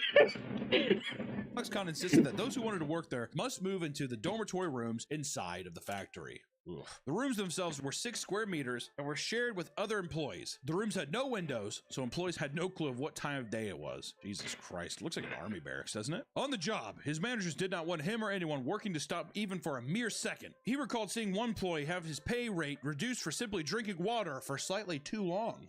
What? What does that even mean? Okay, dude, that's excessive. And one employee revealed that they would have to sprint to the bathroom if they wished to use it and return without getting scolded. That sounds like Amazon. It does sound like Amazon. If there's piss jugs, then it might just be Amazon. During COVID, workers were told that they shouldn't get tested for the virus so that they could continue working and not be forced to quarantine. Because of this, workers would be squeezed between other feverish workers for 11-hour days. Everybody's getting sick at that job. It was normal to see employees acting erratic from the working conditions, passing out from exhaustion, and attempting to unalive themselves from sheer stress. Some revealed that when a worker made a particularly big mistake, they would make them write a letter of apology that would be read out loud in front of other employees to embarrass them and make an example out of them. Jesus. We're making iPhones, dude. These are definitely power trip people that have like been in those roles before. Now they're out. So now they're like, I'm gonna treat everyone like a piece of shit. Foxconn did what they could to stop stories about the poor working conditions from being released to the public, even resulting in dragging a Reuters journalist out of his car and beating him for trying to take photos. Jesus. I like, I was just like, he's just like taking a photo of something else and they're just like, get him! Foxconn's biggest scandal was in 2010 when it was revealed that the workers from Longu were jumping off dorm buildings in droves, unaliving themselves in desperation. And after 18 attempts and 14 confirmed deaths, large nets had to be installed outside the buildings to catch That's falling bodies. fucked. People now have, the nets have become, I think, kind of a widespread thing, but imagine that. Your working conditions are so bad that they actually put McDonald's giant play nets out. You know what I mean? Like from the play place when you would like fall through the thing. Unbelievable. In 2012, workers used this bad PR to force better work conditions, and 150 workers had climbed to the rooftops and threatened management that they would all jump unless their demands were met. And also, there's quite literally an entire Wikipedia page of people who have taken their own life from Foxconn. One entry for Soon Dan Young states that he, quote, threw himself from an apartment building after losing an iPhone prototype in his possession. Before death, he claimed he was beaten and his residence searched by Foxconn employees. I'm wondering if that's what started it, because I remember that was big news. I think he was at a bar and he left the phone at the bar. Yeah, it was like a... What are you doing, Toby? What are you doing? That's Toby. That's Toby. Hey, Toby. He's my baby. He's my baby. What do you want? What do you want? Let's go see what Toby wants. Figure out what Toby wants.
Man, you got some kissable thighs. Type thing, and he's like, "Oh, I left the thing there." Which, oopsie daisy, whatever it, you know.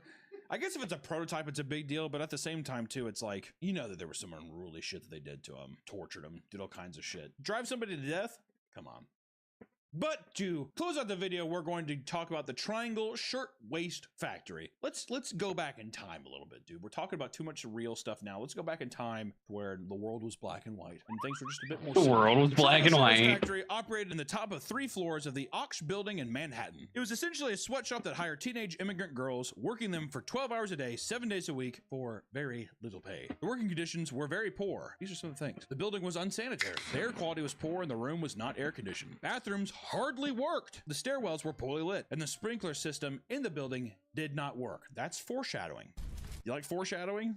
Considering everything that they were creating was highly flammable, this was as unsafe as it gets. Suddenly, a random spark in the building turned into a fire. Managers tried to clear it quickly with fire hose, only to find out that it was rusted shut, with no sprinklers to weaken the flames. They spread rapidly as they lit the garments ablaze. 600 workers rushed to the elevators to escape, having to exit in groups of 12 before eventually shut down. For the rest of the women stuck on the top floor, they had no choice but to jump down the elevator shafts to their deaths. Oh shit. The led to doors What's that up, were Bullet? locked, leading to more women burning to death. Firefighters arriving on the scene witnessed girls Dude, that ghost's got a dingle. That ghost has a dingle. jumping out of windows, completely out of options as the fire inched closer and closer. Not only did they die, but some landed on top of fire hoses, slowing down the firefighters' ability to fight the fire. Firefighters' nets were laid out to catch the rest of the jumpers, only for multiple women to jump simultaneously, ripping them open and ending their lives. Ultimately, 146 people died in the span of 18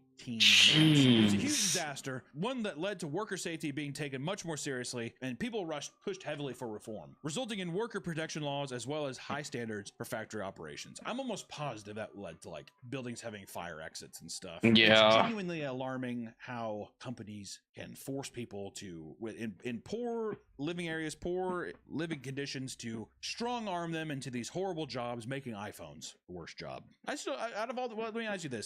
All these jobs are horrible. Just want to say that. Horrible things that happen. Out of all those jobs, what were the ones that you think, which was the worst job? With the Sama thing, you are mentally being like tortured, but Yeah. then Foxconn is almost the same because it's like you're living in a dorm. I feel like out of today's list, Foxconn was the one that scared me the most. Listen, all of them horrible. I'm just saying Foxconn, it felt like it was just the worst of everything. So I just gotta say this. If you find a good job, hold on to it tight. Don't take shit from any employers who try to with you. And you know, Godspeed with this crazy work adventure. Amazon, I use them almost every day. Apple, I use my iPhone every day. I'm a part of the problem. Take me out. No, literally shoot me in the head. Take me out. Also, no, all the literally. employees who talk about my working conditions here at the studio, I just want to say they've all been fired, and they've been replaced with 9-year-old Alabama children who are cleaning up the studio as we speak. So, you know, sucks to suck.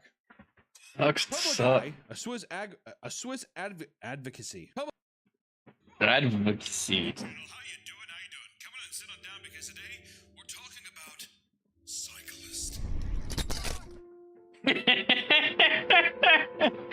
There's one thing I actually hate in this world is cyclists. I'm sorry if that pertains to one of you, but actually I'm not sorry. Get a new hobby. The constant battle between boomer cyclists, any age cyclists and drivers is an ongoing feud that will never end. For as long as anyone can remember, there has been an endless beef regarding which side causes the most trouble on the road. Is it drunk drivers or is it cyclists swerving in between legs? Maybe he hits the side of your car with his fist because this is my road too, damn it. It's not. It's not. I have even had my own gripe with cyclists while I lived in Portland, Oregon.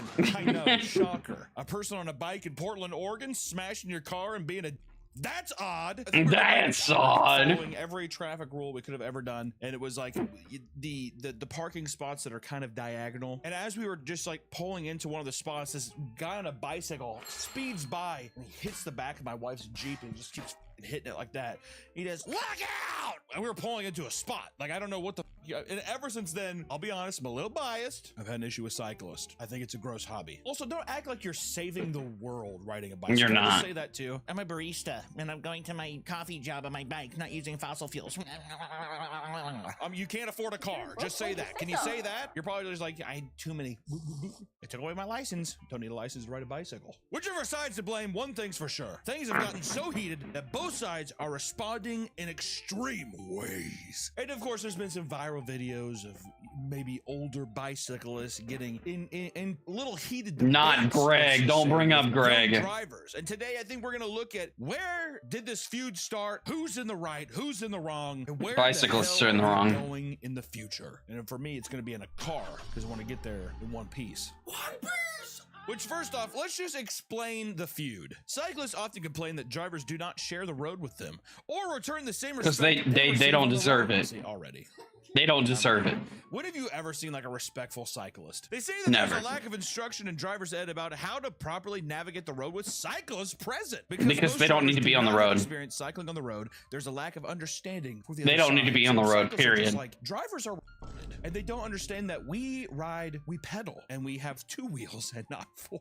They're probably looking at us like we're aliens. I mean, they can't even understand the concept of a bicycle. I doubt it. Drivers, however, say cyclists act like they own the road, refusing to abide by the rules and often slow down all the other drivers. You know what I say to that? Point to the drivers. Is that not true? How many times have you been like, you know, like just waiting, whatever, and there's a guy out there. He's all up. Have you seen that video of like the chick, the foamy ass? And people are like, it's normal. I'm like, I don't think I've ever seen foamy ass before in my life. Even if it is normal. What the Comments are saying that's fuck is that? Video of like the chick, the foamy ass, and people are like, it's normal. I'm like, I don't think I've ever seen foamy ass No, before in my life. absolutely not. A lot of comments are saying that's hot. Oh, that forbidden sea foam. Does this annoy anyone else? Get off the road or cycle faster. You ever take a turn and you just see a cyclist and you're like, here we go. You know what I mean? All the time. I wish that sometimes there was You know, the thing is, people have started cycling more where I live, but I'm a dick about it. If they're in my way, I'm going to lay on the horn until they get out of the way. Period. End of subject. If you're in my way and you're not going fast enough, I'm going to lay on the horn. Especially considering I live in like the back roads of the back roads. So if you're cycling on these roads, you're basically putting your life into my hands. And I got to just like, maybe not tap the brake and maybe just kind of hammer the accelerator down a bit and just see what happens. It's purge day. There's nothing It's worse Burns than Day. hitting a tractor with the trailer on the back and being stuck behind one of these buggers going up a hill. Buddy, you can take the tractor around him. At the same time, though, you can't be the cyclist and hear like a giant tractor behind you and just be like, this is obnoxious, the amount of bicycles there are. How the f do you get into a place in your life where you're like, gonna meet the guys at a local coffee spot and just see if we can't do 12 miles today? A gang of bicyclists, and they all have the same like nylon fiber outfits with their alien helmets for wind resistance. You know what I mean? They would argue that the lack of cycling education leads to a lack of arm signaling. Obeying traffic lights, taking up multiple lanes, and blocking cars. Here's the solution: run them over. Put the credits to the video. It's done. Kill every cyclist. That's my deal. If you ride a bicycle, you deserve to die. That's the video. This disconnect has led to a long-standing hatred that can sometimes result in irrational hostility and violence. I think it might be rational. But let's get into a little viral clip you may have seen recently. It tickled me to no end. A little tickle me Elmo kind of action. It was Gary Peacock. Oh, it's yeah, it is Gary. 74-year-old cyclist Gary Peacock took matters into his own hands by detaining 22-year-old driver Pierce Kempton. A cyclist did a citizen's arrest. Father Time got off of his bicycle and performed a fucking citizen arrest on a 22-year-old. Right. Peacock claimed that Kempton nearly hit him with his car trying to pass him on the road. When Kempton parks his car to skateboard with his friend, he finds that Peacock has followed him to give him a piece of his mind. He's just like, dude, I seen this video. If this guy ever fucking touched my car, I think I would have to call the cops and say, you can be here in 3.8 seconds or I'm assaulting this man. Cycles after him. In the video, Kempton speaks to Peacock from inside his car, claiming that he gave the cyclist enough room. Peacock then aggressively opens the car door and fights to keep it against Pierce. I've got a very aggressive teenager here that almost hit me in the car. When Kempton tries to get out, he is held back and told he's not leaving until police show up and demand they give him a ticket. He tells Kempton, quote, "If I have it my way, you're going to jail." Which, you know, I just want to say, I would understand getting a little spooked, you know, somewhere like, holy shit, whatever, but to then be like, you motherfucker, and like to be angry, that whole like to follow him and then still just be like, you're going to jail. A bit of an overreaction. Nothing happened. Right? Eventually, the police arrive to break up the confrontation. The officer quickly decides that not only will Kempton be fined $130 for being too close to the cyclist on the road, but Peacock will also receive a $160 fine for disorderly conduct. Why am I getting, for what? Because you were aggressive to him. Peacock insists He that he should assaulted have the him. right to detain someone until police arrive. The officer lectures him like a child and tells him that he's being too aggressive to the child. You're 74, he's 22. What are you thinking? Criminal citation? Yes. Yes. Because that behavior is criminal. You don't get to act like that to people. Peacock gets riled up, frantically trying to explain that he... To be completely honest, if you were to ever do this, like something like this in Texas, there's like a fucking good chance, like a 70% chance that a gun is gonna get pulled. He no longer wants to press charges now, that it means he has to get a citation, but it's too late. The officer is fed up. What did this solve? Nothing. Both people got in trouble. I don't like that. The cop says, I'm giving you this fine, but once the court sees the footage, it's going to go away. Oh, okay, so he's just like, you know what? I'm going to give you this because this geriatric old is driving me insane, but don't. Yeah. I just want to bring this point up because I have made it very clear that my rage for cyclists knows no bound. And I'm going to try to give you some facts and mostly opinions, on why you should share the same hatred too. I'm angry, and you should be too! Drivers may have irrational anger towards cyclists, but how can you not want to pick on people? People say, oh, you're talking, but you look like that. Oh, really? Well, do I look like this? Good point. Yeah, I don't. All right. I'm Good not a point. big advocate It's a for solid judging point. people with how they look, but if you're a cyclist and you wear those goofy ass outfits, I think it's free game. Is it not? I have to do it. I must. See, this is the problem, dude. This is the fucking problem. People get so bought into dumb hobbies and everything else, they have to make it their entire identity, especially when it comes to, and I'll say it, dude, as a fat piece of shit, people who make like some kind of working out their entire identity. Yeah. It's the same Worst way I look people. at people making like, I don't know, a show. Remember when The Office was a whole thing and that became people's identities was The Office, or like Harry Potter, anime. Dude, fucking, I just don't. Like, it's okay to, like, have a day, you know, where it's like, oh, yeah, we're going all out. But the people who make it their identity and fucking relentlessly do it day in and day out, those people are the worst. They're the world's worst because they fucking overdo it. You know, if you want to set a day aside and do some Office stuff, that's great. You know, The Office is a great show. I love The Office. I've seen The Office. It's a fucking fantastic show. But the people who are fucking having every fucking shirt that Dwight Schrute has ever worn on The Office, bud, you gotta calm down.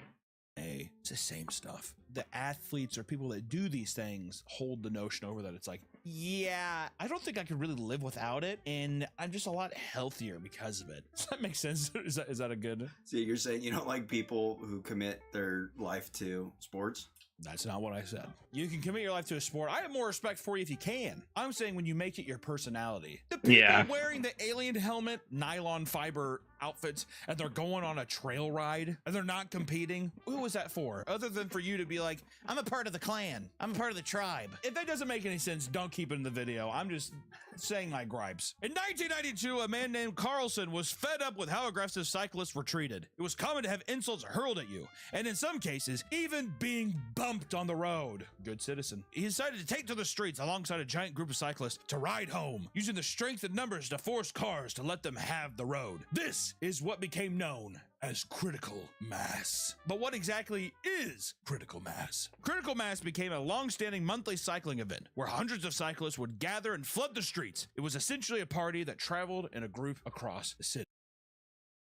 I don't see this going well. I just see somebody plowing through with a fucking white van like they did in Canada. Are you on my side yet? A petty group of 100 cyclists, 100 baristas getting together and being like, we're gonna go throughout the whole street. All of them. I don't care. During rush hour. People will just work 9 hours. I don't care. Gotta get my cardio in. And they have to suffer.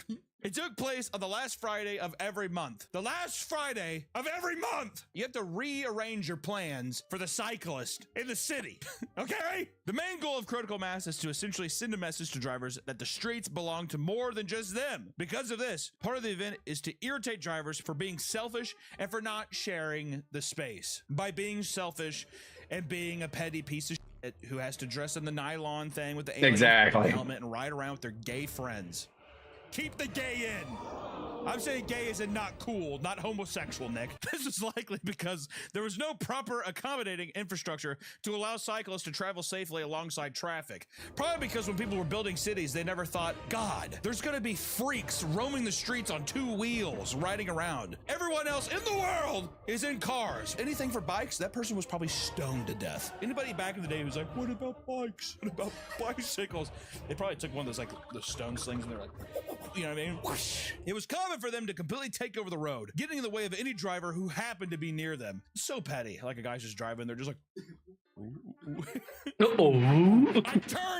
I'm turning. They even created their own move called corking, which is when you and other cyclists purposely cut off intersections to allow the swarm to push through safely and uninterrupted. Corking! My God, there's even a diagram of how it's done. I want to reiterate, I don't care if you ride bicycles. If a guy's like, sure, man, I'll go. Like mountain biking or whatever. You know, that must that's be cool. Insane. Imagine a guy's like, sure, yeah, I love riding. Yeah, that's cool. Where are we going? I don't have a problem with people who bike. I have a problem with people who believe that they are okay to take up the entire road because they are on a bike. Those people I hate because there's a very nice couple of people who live like, I guess I probably shouldn't point, around me who you know, when I start pulling up, they pull over, you know, they're like, I'm like, oh, thanks. And they're like, hey, no problem. Or they'll go to the other side of the road because there won't be anybody on the other side of the road. No, they'll go on the other side of the road. Or what they'll do is they'll scoot over just a little bit so that I can drive on the other side of the road. They don't have to go all the way over there. I don't really care. Especially if there's like a pothole or something. And I'm just like, whatever, fuck it. Those people, they're cool. Downtown. Have you corked yet? Critical mass is no longer practiced as much today, except for a few cities here and there like San Francisco, where it originated from. That's odd. Probably Portland. While this event had a clear purpose, it likely caused several unknowing drivers encountering it to further deepen their personal hatred of cyclists. I wonder why. Way to go. Yeah, exactly. This is where some serious hatred, especially whenever you are driving home, to be inconvenienced in any way on your drive home from work. That's where some real shit starts, dude. That's where hatred brews. It's not here anymore was the 1997 critical mass disaster. The bigger the critical mass became, the longer that drivers had to sit and wait when they eventually blocked their intersection. This resulted in the hatred of cyclists to grow bigger and bigger. This all came to a head in 1997 during critical mass, when around 5,000 cyclists began their usual monthly ride. 5,000. San Francisco police approved this and created an approved route. I'm not gonna lie to you. If I had to wait for 5,000 people, there's a good chance that I would drive through it. I know that sounds bad, and honestly, I know it's extremely illegal, and people will be hurt and killed, but honestly, I'm not waiting 6.5 hours for you to pedal uphill. That they would be allowed to travel on, strongly urging them to use it. They're like, you know what? 5,000 freaks on bikes. Sure. Alien helmets, your suits, whatever else you want to have, leotards, foams, whatever else you guys want to have, just use this route, please, would you, please? But they opposed to this, and it was decided that the police would attempt to fully shut down the event. This led to thousands of cyclists breaking off into groups, essentially swarming the entire city and creating hours of widespread traffic in an attempt to avoid being herded by the police. If you are not a cyclist hater, how are you still not by now? Drivers and cyclists were at each other's throats. People were screaming, throwing things, and spitting at each other. Hundreds of cyclists were being arrested, some in brutal fashion. Love that. Love this. Man, I wish we had some B-roll. I wish we had from this event just a guy with a billy club just being like, stop it! Dragging a guy off his like mongoose bike. Just hitting his fucking beating the shit out of him on his hobby. Is that wrong? Is that too much? No. While it was incredibly dangerous and chaotic, it actually puts on his brass knuckles, start fucking breaking his helmet. Share the space with drivers. If this was a form of protest, it definitely succeeded. That's why I have zero respect for San Francisco. The 3 main reasons I hate San Francisco: 1, the Giants; 2, the Golden Gate Bridge. Too many people jump off of it. Just figure that out. 3, they really help push bicycle lanes, and for that, I think that the city should be burned to the ground. Thank you. And good night. Okay. Thank you. Or we can talk about something cool like in 2011, when a critical mass event in Brazil ended in tragedy as a driver drove his car through a massive group of cyclists.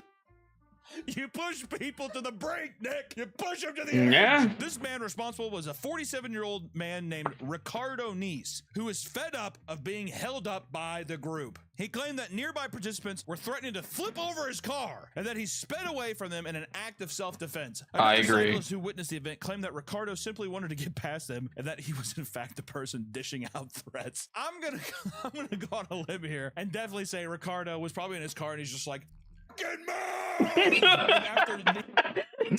I don't doubt it. Fucking move! Get the hell out of the way! He didn't respond. He's like, he just, you know what I mean? 16 people were caught in the crash, and many were left with severe injuries. Luckily, nobody died. I will say at the beginning of the video, I don't condone this. I know I'm joking around a lot, but I want to say that the way that they were, it was too much of a leisurely stroll. If it was another thing too, if it was like they're really going at it, they're going fast, I think it'd be a different thing. It just seems like complete and utter protest of like, we're gonna take our time, right? That's what it is. It's always a protest. Why do I feel like you have a bicycle? No. No. I could definitely see you being a cyclist, dude. That's f***ed up. Or we could talk about when a furious driver bit a cyclist's ear. Now we're getting to the part of the video that I like. In 2009, a driver named Curtis Cross from Indiana got into a heated exchange with Jeffrey Guffey, a cyclist. The alternation ended with Curtis biting off a chunk of his earlobe. God damn! Curtis had been driving fast on the road in his pickup truck when Jeffrey yelled at him to slow down. Already, dude, cyclist, don't act brave. If you have a guy from Indiana in a like double F-250, slow down, asshole. You better believe them brake lights are coming on. You know what I mean? After being flipped off, Curtis abruptly parked his truck and charged towards Jeffries. Just grabbed him. What started as a fight between the two ramped up fast. According to Jeffrey, he struck him to the ground and proceeded to bite his ear off and spit the chunks out directly in his face. Awesome. Turner's lawyer claimed it was self-defense and his use of force was justified. Well, you know. I think it's Curtis was justified. ultimately released from jail with a $3,200 bond. Curtis looks like a guy that would bite somebody's ear off. Have you ever ridden your bike and someone got mad at you? No, because I am on a bike. If I was ever in someone's way, I'd be like, oh, sorry about that. Or in 2007, Same. police arrested 34-year-old Yonan Inouye after he stabbed a driver during a heated fit of rage. In the middle of a busy intersection, a male driver cut off Yonan as he was cycling beside him. Enraged, he caught up to the car and began a verbal confrontation. When both of them stopped to argue, Yonan suddenly pulled out a screwdriver and began to stab the man in the neck and face through the window. He was charged with aggravated assault and assault causing bodily harm. The victim was sent to the hospital with injuries that, while severe, were not life-threatening. Got stabbed in the fucking neck and Got stabbed 6 or 7 times, and he's just like, I'm good, I'm fine. In 2008, 2 people were brutally injured after an irritated driver was fed up with driving alongside cyclists in a city. Don't blame him. Christopher Thompson, a surgeon, he's even a doctor, Nick. He's a doctor, a learned man. Thompson was sick and tired of sharing the road with cyclists in his home, going so far as to tell police later on that he wanted to, quote, teach them a lesson. This is a learned man, a surgeon, all right? How many years of medical school he had to go through to be in this? Do you think he's level-headed? I think he is. No, I think he is. To do this, he purposely passed the 2 of them in his car before slamming on the brakes. He brake checked him. This caused Ron to slam his face off the back window, resulting in breaking his front teeth and nose, as well as slashing his face. Christian, however, had his shoulders separated, and he tumbled onto the road. How sick would it be if he got out of his car, though, and he gave him his surgeon thing? He's like, I can clear that up for you. Puts it in his pocket. In an attempt to gain sympathy, Thompson assured the judge that he was merely frightened by the cyclist and wanted photos of their suspicious behavior. I agree. He's a learned man, Nick. He's a Go ahead, learned Nick. man. You look very confused. I was afraid too. I've been afraid of cyclists. It makes sense to me. I think It does. This was not received well. You see a man in a one-piece leotard with a really funky-looking alien helmet? You're not gonna take a picture of that? That shit looks weird as fuck. Did an aggressive encounter with 2 other cyclists only days prior. Poor guy had hate in his heart, bloodshed. In 2010, he cried his eyes out as he apologized to the 2 cyclists before being sentenced to 5 years in prison. I think it's a bit steep for bicyclists, really. Hopefully no one needs a surgeon for their heart. Or in 2022, Mark Gringle had an altercation with an insane driver that ended up with him in a wheelchair. Oh, fuck. In Ravensdale, Washington, Gringle was training for an Ironman triathlon. While cycling on the road, a car sped past him and just barely ran into him. And Gringle admits to flipping off the man as he flew by, and the driver reacted by parking his car to prepare for an altercation. If you ever feel wronged in your life, it's okay. You don't need to flip anybody off, especially if you're, I'm not to be sexist or anything, if you're a woman and you like flip off a crazy guy, you have no idea. You have no idea what could happen. Happened to my wife. I was so upset when she's like, yeah, a guy ran past and I flipped him off. A guy just like ran into her and broke off the fucking front bumper of her car and he drove away. We never even knew who he was. If you're ever just slided, bury it deep and yell something in your head, but just let it slide. You never know where someone's at with teetering on the verge of insanity. You could have a guy, you could flip somebody off, he just gets out and beats you to death with a pipe. Just let it be, dude. Let kids have their, because they're like, hey, I win. But then they have to go home to their pathetic life inside their own mental prison. So who really wins? Gringle began panicking and tried to pass by the car quickly. As he attempted to, he was brutally assaulted to the point of losing consciousness. I said, what is that? What does that mean? He's like, oh, he get grabbed? What happened? His pelvis, collarbone, and ribs were broken. My God, his lung was punctured as well. Let people just go. My God. He was bound to a wheelchair for several months. He stayed hopeful that he would recover sooner and be able to cycle once again, but the man responsible for the hit and run was nowhere to be found. Dang it. Dang. Oh, darn. I'm sure gee willikers. Or in 2024, 2 cyclists were chased down and shot at during a charity event. That's what I'm saying. Cyclists took part in a 16-mile ride to end hunger charity event. Okay, if it's a charity event, I guess I could understand them being more. 16-mile ride to end hunger. I think by the end of this, there's going to be a lot of full bellies. Let's go, guys.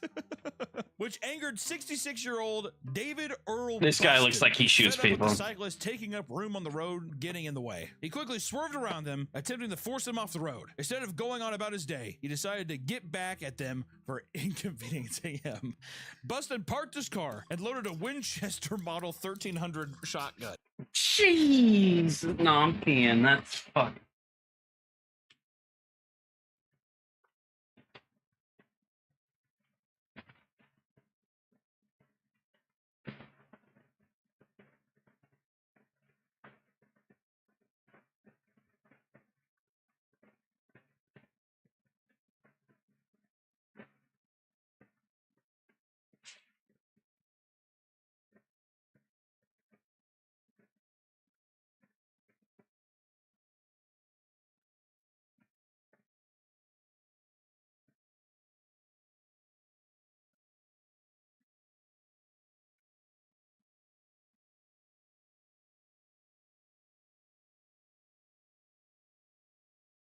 We just got a letter. Wonder who it's from. Hey, how you doing, Lily?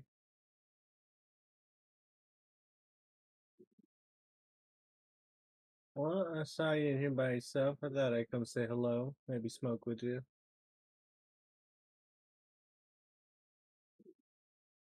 Or not.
I believe in magic.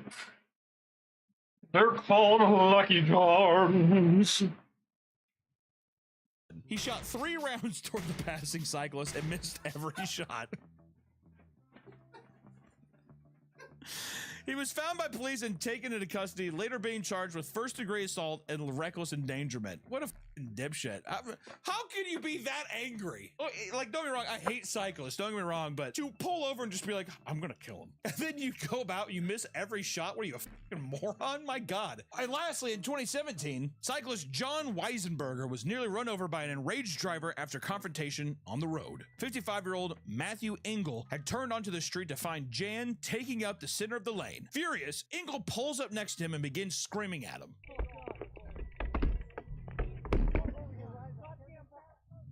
After a heated back and forth, Engel drives past him, only to put the car in reverse and attempt to run the man over. As Jan tells him he's on camera, the enraged driver screams that he's going to get his shotgun and shoot his head off before driving away.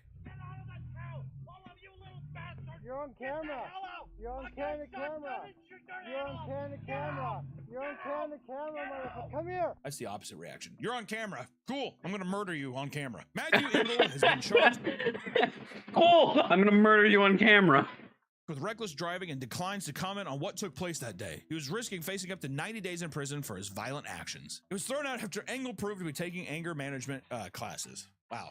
So he's just like, I'm gonna fucking kill you. And the judge is just like, it's fine. He's taking anger management classes. He didn't really do it, did he? Here's the thing. It's fine. It's fine. I see that he came with a stress ball today, so it's okay. I believe it's in the shape of a Christmas tree. Very festive. So I'm sure he's reformed. Drivers and cyclists have been in an ongoing feud for a very long time, and it seems silly to put blame on one side or the other, which we will. Cyclist. The truth is that there are asshole drivers and there are asshole cyclists out there, and both groups need to be more active in effort to try to share the road with each other. I think, personally, you need a new hobby, okay? A 4-ton vehicle is going to beat a 120-pound man on a bicycle. Whatever happened to mountain biking?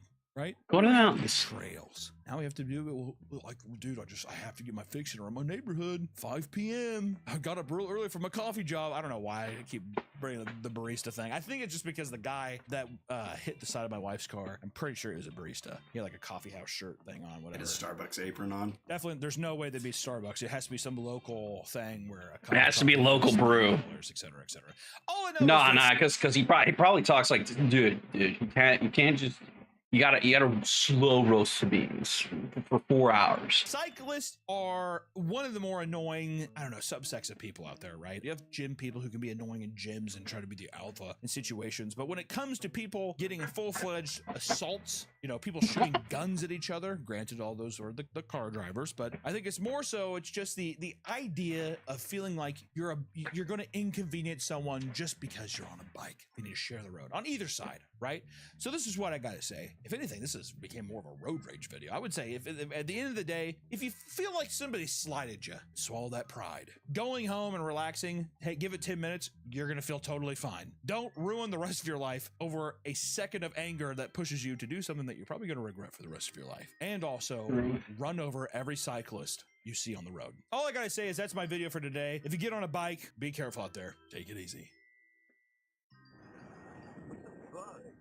I'm not saying that you are condoned to have biking as a hobby. Welcome back to the Papa Meat channel. How you doing? How you doing? Come on in and sit on down because today we're talking about Disney adults. Oh, it's a recurring theme on this channel. I feel like to talk about Disney adults probably every month. It's always fun. One thing happened recently where there was a couple little lawsuits that happened over some disgruntled Disney adults. It happens. Who doesn't get disgruntled at Disney once or twice, right? But right? What are some of the craziest Everybody used to get angry about the anti-Semitism, then they started fucking being inclusive, so now people gotta be angry about some now. You know how it goes.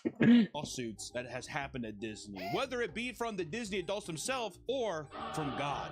If a Disney adult sues Disney, it has to be like spitting God right in the face. So today, if I can dig up some of the craziest, weirdest lawsuits online and just talk about them. And this whole idea of looking up these crazy lawsuits online started with a incident that happened very recently at Club 33 in Disney World. We are going to label this the Club 33 banning incident. Club 33 is an exclusive series of sophisticated and luxurious fine dining establishments for elite guests that are found within the Disney parks. This is where you like the Great Gatsby. You're not going to see Mickey in his normal overalls or his britches. You're going to see him in a nice tux. Primarily, Club 33 was a place for Walt Disney to take potential investors. There was puppets that he would operate on the wall and talk with people. It was a very weird place to get drunk at Disney. I'm pretty sure it's the only place at Disney where you can get an alcoholic beverage. No. Almost positive. But when I say that is not true. Oh, actually, I guess at Disneyland, I know you can get fucking blasted at fucking Epcot. They have a beers around the world tour thing, like that goes along with like it used to be Kim Possible, but then it became Phineas and Ferb. But you can get blasted at Epcot, dude. They don't give a shit. But you want another margarita? Here's your 14th margarita. They don't fucking care, dude. They're like, I don't give a shit. Club is exclusive. I mean, every drink is $18, so fucking raking it in. The wait list for a membership can take years. Even when it's finally your turn, you got to be prepared for a $25,000 cost up front, followed by $10,000 each year after per person. You got that in the bank? You got $25,000 just to throw at Club 33? Sure, okay. And that's only for the Disneyland Club 33 members. At Disney World, it's $3,000 to join, and an annual fee of $15,000. Why the difference? There's no way the Club 33 is that much different at Disney World, dude. I bet you there's people who are like, I have memberships to. Oh, dude, 100%. This 100%. is like the guy who's 100%. toiting around. He's just like, I got this new car. Yeah, well, I got the even more luxurious version of that car. This is literally like Disney adults heaven. Oh, dude, if you're able to be a sadistic, psychotic Disney adult while maintaining an income that allows you to be able to pay for this, you've made it. I think You've that's when made you could it. probably be like, yeah, I'm a Disney adult. And they're like, what? And you're just like, Club 33 Disney World? Have you heard of it? But for a couple in Gilbert, Arizona, attending a membership was not an easy feat. It took Scott and Diana Anderson 20 years to save up for the hefty fees, as well as 10 years on the wait list. The 10 years is probably obviously a part of the 20, but combining both, 30 years. What would have happened if they would have been like, hey, you're ready, and they didn't have the money? Would they just be like, oh. They probably take a loan out. They probably would take a loan out, dude. Probably. I think Disney has a bank. Just get a Mickey loan. Get a Mickey loan. Get a Mickey loan. It's only 62% a day.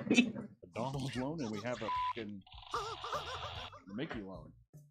Or a Walt loan. But after 5 years of membership, the Andersons estimated that they spent $125,000 annually in Club 33, as well as the park. That's $125,000 a year. What are their jobs where they can spend this kind of money there? Yeah. They could bring their family and friends along with them to experience it all as well. So sure, they were paying people's dues as well, but still, $125,000. This seems every excessive. year. I feel like once you're in the club, the drink should be free. If I find out that when you're in the club and it costs that, and you still they're like, here's your bill, I would be livid. If there's a I way would to just fucking clothesline someone.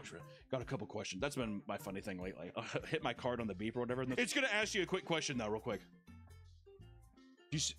Okay, was that what it said? A tip? Oh, I had no idea. I didn't know what that was. Today's video is sponsored by MeUndies. Endless with MeUndies. Get 20% off your first order plus free shipping at MeUndies.com/PapaMeat. Thank you to MeUndies for sponsoring this video, and back to the video.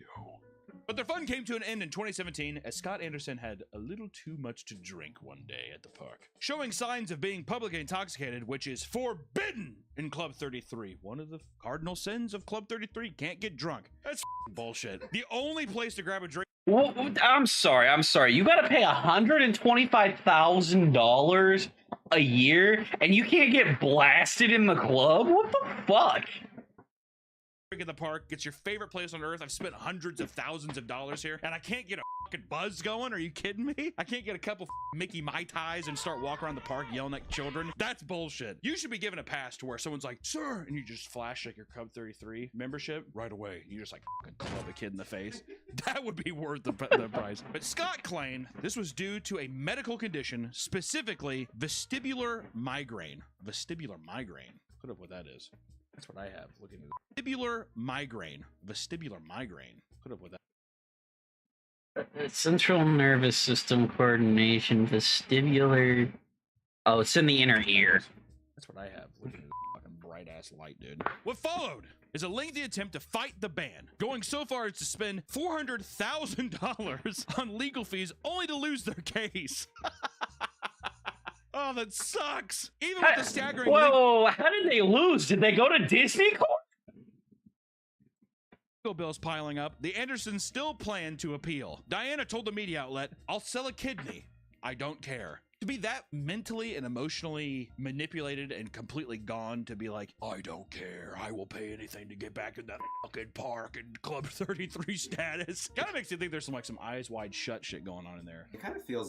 Dude, they gotta be fucking huffing the pixie dust from fucking Tinkerbell, dude. There has to be something going on in there. There has to be some primo fucking cocaina. Like Lucifer getting kicked out of heaven, kind of. The Andersons do read like Lucifer getting kicked out of heaven. God's That's most true. beautiful angel. But you know, Lucifer, he's just like, what I wouldn't give to just go back. Now he's like sitting there and they're like, he's like with all the other like Disney adult with like trip pants on. And they're just like, you'll regret this decision, Walt Disney. So he's just banned from Club 33. Do you think he still goes to the Disney park? Dude, I swear. Park, or is he just banned from Club 33? Wait, is he banned from both Club 33s, or did he only have one? I can't remember. Security guards found Mr. Anderson near the entrance of California Adventure at around 9:50 p.m. They claim he had slurred speech and had trouble standing, and his breath smelled like alcohol. I think he was only banned from the club. If he's only banned from the club, that's even worse. There has to be something alluring going on in Club 33. Why would he want to go back that bad? Dude, it's a swingers club, dude. It has to be. It has to be. If there's any crazy investigators on YouTube, I am sending you a message right now. I implore you to go out and find out what's going on in Club 33. Or, Nick, we should infiltrate it. But we can't. By the time we can get into the restaurant, people are going to be totally done with this channel. Next up, let's talk about the allergy death lawsuit at Disney. In 2023, Jeffrey Piccolo lost his wife Tang Swan after having a severe allergic reaction eating at the Wrangling Road Irish Pub at Disney World, Florida. Tang Swan, being highly allergic to dairy and nuts, chose the pub due to its promise of accommodating patrons with food allergies. That is so sad. Ooh, Oh my that's God. bad. Also, the way he said that makes it seem like I have a nut allergy. They're like, I don't care. We're gonna cook. I have a nut allergy, so you want a peanut butter sandwich is what I'm hearing. You want crunchy or smooth? Look at how we cook it. After making her allergy known and asking for a confirmation several more times, the dish was never properly made allergy-free. Tang Swan and her mother were shopping while Jeffrey dropped the leftover off to his room. During this time, Tang Swan began struggling to breathe and collapsed onto the floor. Quote, she self-administered an EpiPen and was rushed to the hospital. Brutal, dude. When her husband finally got to her, only a small period of time passed before she had passed away. The elevated levels of dairy and nut in her system resulted in an anaphylaxis. In response, Jeffrey filed a wrongful death lawsuit against Disney and the restaurant. But shockingly, Disney argued that because Jeffrey signed up for Disney Plus trial years ago, the subscriber agreement requires users to arbitrate all disputes with the company. This would mean that the damages for Disney would be much smaller, and most importantly, the hearing would be completely confidential and not result in more bad PR for them. Because he signed up for Disney Plus, he's unable to get any kind of compensation, all because the motherfucker wanted to watch the Goofy movie. Piccolo There's no way that's legally binding. There's no way. stated he'd never signed an agreement with the park specifically. Even so, the terms and conditions would not extend to his wife, and this information quickly became a PR disaster for Disney, as people had no idea that their legal rights were possibly being taken away in order to use a streaming service. This reads just like the fucking South Park episode with Kyle signing the Apple agreement. Because of the backlash, Disney stated they would waive their right to arbitration and have the matter proceed to court. All right, fine. We'll go against the law and give this guy money. Because he's asking for a handout, we'll give him a handout. You, Disney. Piccolo is seeking $50,000 for wrongful death. Way more. Should be way more. $50,000 feels very specific to probably something he wants to buy. He's like, sees like a jet ski in his house. He passes every fucking day on his way to work, right? He works at like a medical database center, and he's just like, every day passes, he's just...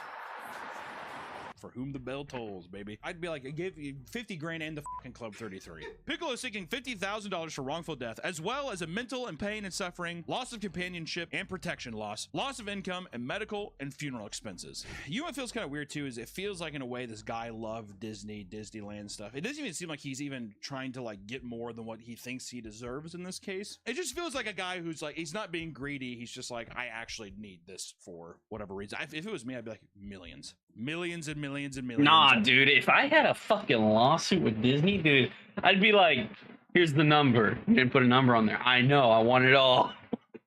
Also, I'm never watching your stupid fucking movies again. The resentment. Yo, what's up, Oxfly? How you doing? Disney's just like, yeah, let me queef that out to you. Just clocking in. Dude, we only make that every half second. Are you fucking kidding me? Or how about we talk about the woman who was banned from Terror Tower? Now we're getting into the good The stuff. Tower of Terror? A woman named Denise Moody was banned entry from the Tower of Terror ride at Disney World for using it too many times. Because of this, she decided to sue the park for what she deemed as a medical necessity. How did she try to get that one going? If I don't go on the Tower of Terror at least, I don't know, 60 times, I'll have seizures. Denise suffered from abdominal adhesions, and that's why she has to ride it. This is when scar tissue forms between the organs in her abdominal area, causing her severe pain and nausea. According to her, the G-forces of going up and down the 199-foot thrill ride help break up fibrous adhesions in her abdomen. There's no way. I've been riding the Tower of Terror. I now only have to have surgery once a year. versus multiple surgeries a year, and it's the G-forces that going up and down, because there's the G-forces are in both directions. Can you imagine her going up and down? Ah! It feels so good! Also, do you think she showed up to Disney World with a with the doctor's note? You're to go to Disney World right now, and you're to ride the Tower of Terror 125 times. There you go. Instead of pursuing practical remedies, Denise. I'm writing this prescription. Make sure you get into the fast pass lane because this is a medical emergency. He's purchased an annual pass and was even able to land a guest assistance card, allowing her to access a shorter special entrance and ride the Terror Tower dozens of times every Saturday. That is so fucking stupid. It's crazy. That's pretty She rode fucking the Tower of awesome. Terror religiously, sometimes 50 times a day, every day. I actually hold the record right now for the most rides of a single rider, which was 56 times in one day. It got to the point where the park had to reduce her daily limit rides to 4 rides per day. In a blind rage, Moody began cursing out cast members and causing a scene. What the fuck you do? Cuss out Goofy? I don't understand how you can. I just don't understand how you can fucking. If they pay for the annual pass and the fast pass, and they actually do have like a medical thing, who fucking cares? The fuck on that way, pussy! Leading to her rescinding of her guest pass, a ban from Disney property, and an immediate removal from the park. You can't be cussing out Goofy and shit in front of the kids. In response, Denise Moody attempted to sue the parks, but Disney simply stated her claims are without merit. Oh, dude, what if she makes her own Terror Tower at her house? I'm not touching guys. Well, a woman locally tried to make a 200-foot amusement park ride in her backyard. Moody couldn't have been happier in the time of her death. Or we can talk about when a disabled man got stuck on It's a Small World. Of all the rides we have been trapped on for a long period of time, is there any worse ride you could be stuck on than It's a Small World? No. It's hell. It's a personal. It's hell. Going through it once is hell. For Jose Martinez, this musical hell lasted 30 minutes straight. When the ride suddenly broke down, repairs had to be made while riders were escorted off one by one. However, as Jose was paralyzed and required a wheelchair, there was no way to safely remove him from the ride. The one guy in It's a Small World. That'd be fucking. If you like look back, Dude, that's like a horror movie. That's like fucking. It's kind of like a. It's psychological terror. and there's no one else on the fucking carts, I would start getting the illusion that shit was moving. Hello? Not only was Martinez paralyzed, but he also suffered from panic attacks and high blood pressure. What I don't understand is why couldn't they just turn off the song? Because it's just played over a speaker. It's not like there's like a fucking live orchestra.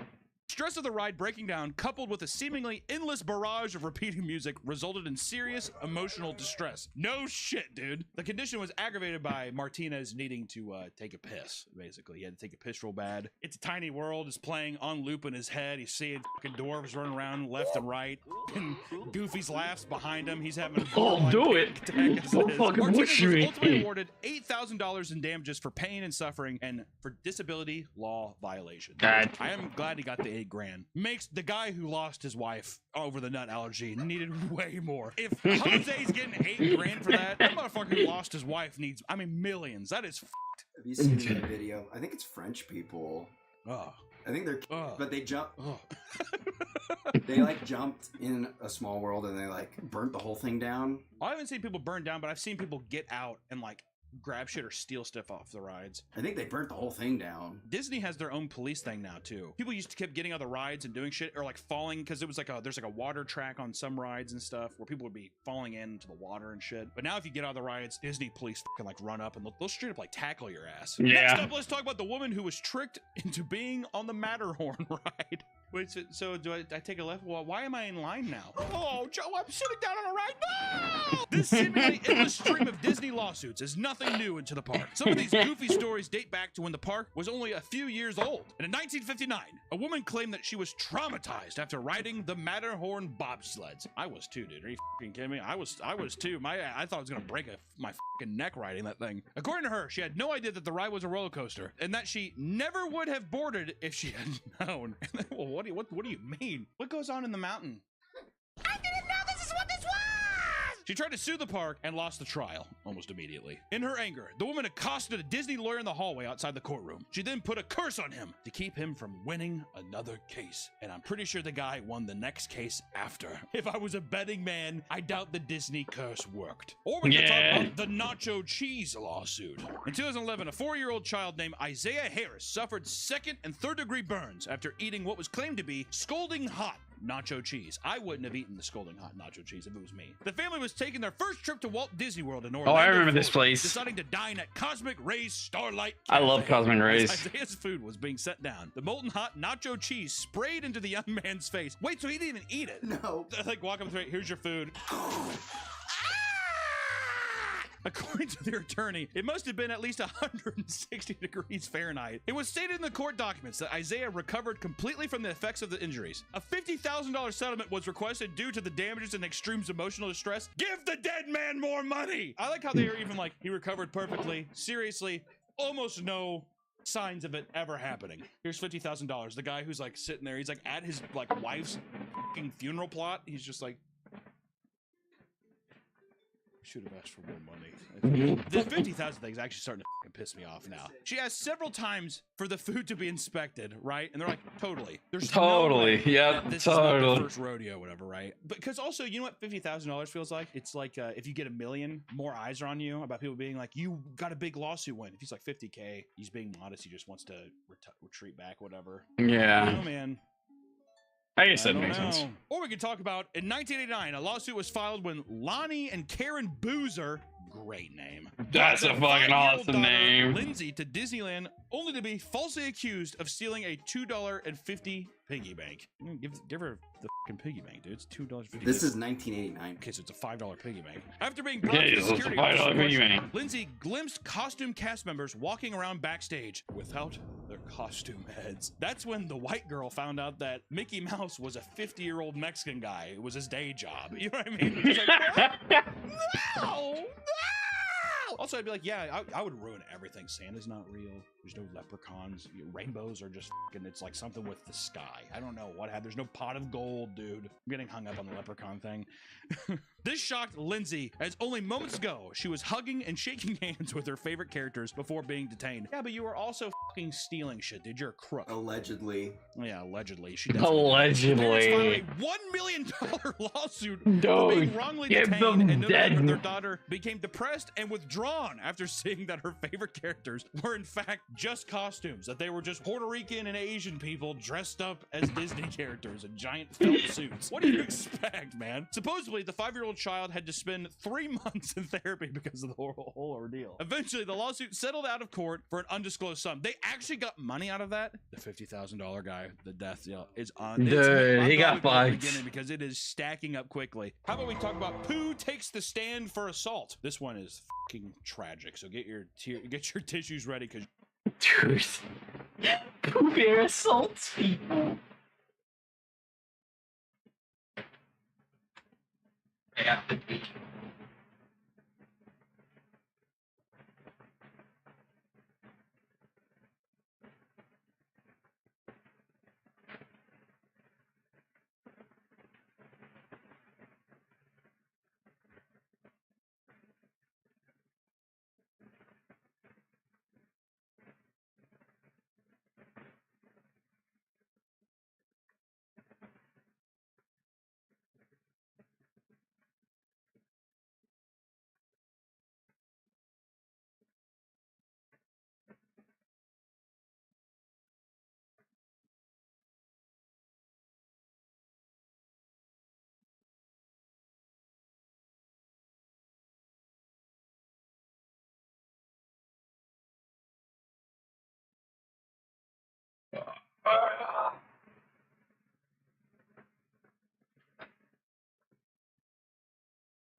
you're going to be shedding some tears. In 1974, Robert Hill was doing his usual meet and greets as Winnie the Pooh. Suddenly, a 9-year-old girl began tugging at him from behind to get his attention. In response, Pooh hit the child with his arm, causing bruising and headaches that didn't subside for months. He Rampage Jackson, that little bitch. She's just like, Winnie!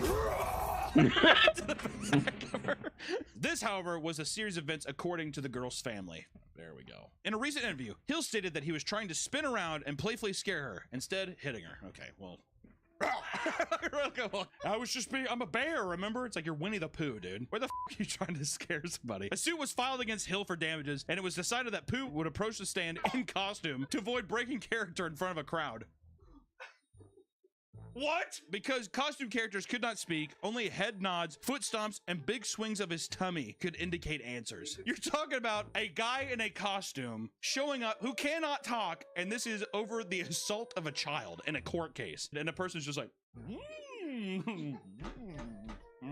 It took only 21 minutes to find Disney completely innocent, as Pooh's arms were, quote, inoperable stubs. That's such a funny way to describe Pooh's arms. That couldn't be raised high enough to hit the child in the face, as was the parents' claim. I knew that fucking little...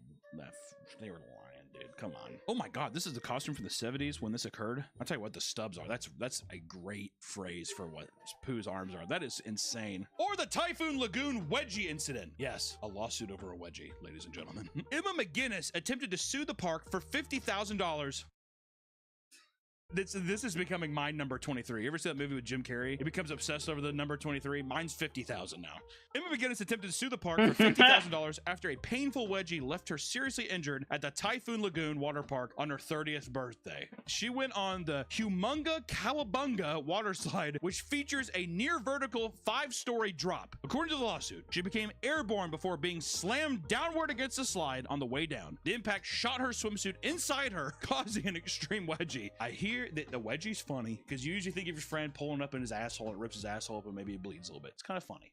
But to go vertically airborne, shoot down, and then the way that the design is made is that it takes your swimsuit, like rolls it up, puts it inside your asshole and your pussy, and slices you open like a goddamn cheese grater. Are you kidding me? I guess I have some sympathy for McGinnis here. After enduring severe internal pain, she was rushed to the hospital to find that she had severe lacerations, damage to her organs, and a hernia. This is probably the first one where I'm like, this is justified. Well, that and the allergy one, and the nacho cheese. Okay, there's been a couple. This one is this is insane. To actually be fucking split open like a goddamn nutcracker, essentially, inside of a slide. That's crazy. Or we could talk about laughing at a disabled woman. All right, now we're starting to get a little park roll, dude. In 2021, Joanne Aguilar, a 66-year-old woman, was getting aboard the Jungle Cruise ride alongside her 2 daughters. As she was physically disabled, she wished to ride the ADA accessible boat. Because it was unavailable, she opted to ride a non-ADA boat with the help of her daughters. When it was time to exit the ride, she struggled to climb out. Instead of offering to help, Disneyland employees laughed and snickered until she eventually fell back and broke her leg, according to the law. I'm laughing because it's so uncomfortable. But the idea of a woman like, and people are like, should just wait for that ADA boat, dude. You know what I'm saying? What do you expect out of like 16-year-olds working at fucking Disneyland? True. I wouldn't approve, but this is 2021 era. Kids are fucking evil. I mean, what do you expect? You know, that's what I mean by what do you expect? She spent several days in the hospital and weeks at a rehabilitation clinic, but suddenly things took a drastic turn. Joanne contracted an infection and died from septic shock. What? It was suspected it's that the arm of my seat. Holy shit! Although Disney denied the accusations, Okay. a Be lawsuit careful, was 'cause set they look out that very seek gun-like. compensation for economic And damages, I've known medical, people have funeral, their attorney accounts fees, and banned other for incidental letter damages. We don't know how much she got. Mhm. I swear to God, if it was $50,000, I'm driving my Like fist. letter through the openers that monitor. look like, That's too you much. know, That anime quickly afterwards? type Are you fucking kidding me? Cut a check, swords, Disney. Cut a check. and not for more actually than be a 50. sword, and it Even looks at this very point, if it was clearly 51, I'd be like, thank dull. God. This is an interesting case. The next one, the biggest scam that Disney ever saw inside their parks. It was 1992 at Disney World's Caribbean Beach Resort. On Halloween night, a young woman named Wanda Mary Normal was found tied to the bed in her hotel room. The room was ransacked, and according to the police report, she was viciously beaten and sexually assaulted. Mary sued Disney for $3 million for inadequate security. As it turned out, the entire thing was all a part of a detailed and coordinated plan. Mary was no victim, but instead a con artist from a notorious group known as the Irish Travelers. Goddamn Irish. One day, while watching a TV show about the lack of hotel security, Wanda's brother Jimmy had the idea for the demented scheme. What kind of program was that? Hey, so hotels have no security. Good luck out there. Like, why would there be a show about that? Wanda agreed to be the victim due to her acting abilities. I would be the victim because I'm 4'9", and at the time I weighed about 98 pounds. I was real thin. And that I was a good actress, and I could pull it off. her brother dressed as Dracula, met her in the hotel, and together they ransacked the room. Jimmy then tied Wanda Why to was the he bed. dressed They both like decided that it was Dracula? best that the scene looked believable as possible. To achieve this, Jimmy beat the shit out of Wanda to make sure the bruises and injuries looked real, because they were real. She's like, I am a phenomenal actor. Everyone's like, we know, Wanda, we know. That's why I want you to be a part of this. She's like, fine, I will. I'm gonna punch you in the face 16 times and we're gonna beat your ribs. She's like, actor acting. I was in Mary Shelley's Franken. Just gets hit in the face. The police ran a sexual assault evidence kit, but Wanda They was said already it was 2 the steps most ahead. realistic beating they've ever seen.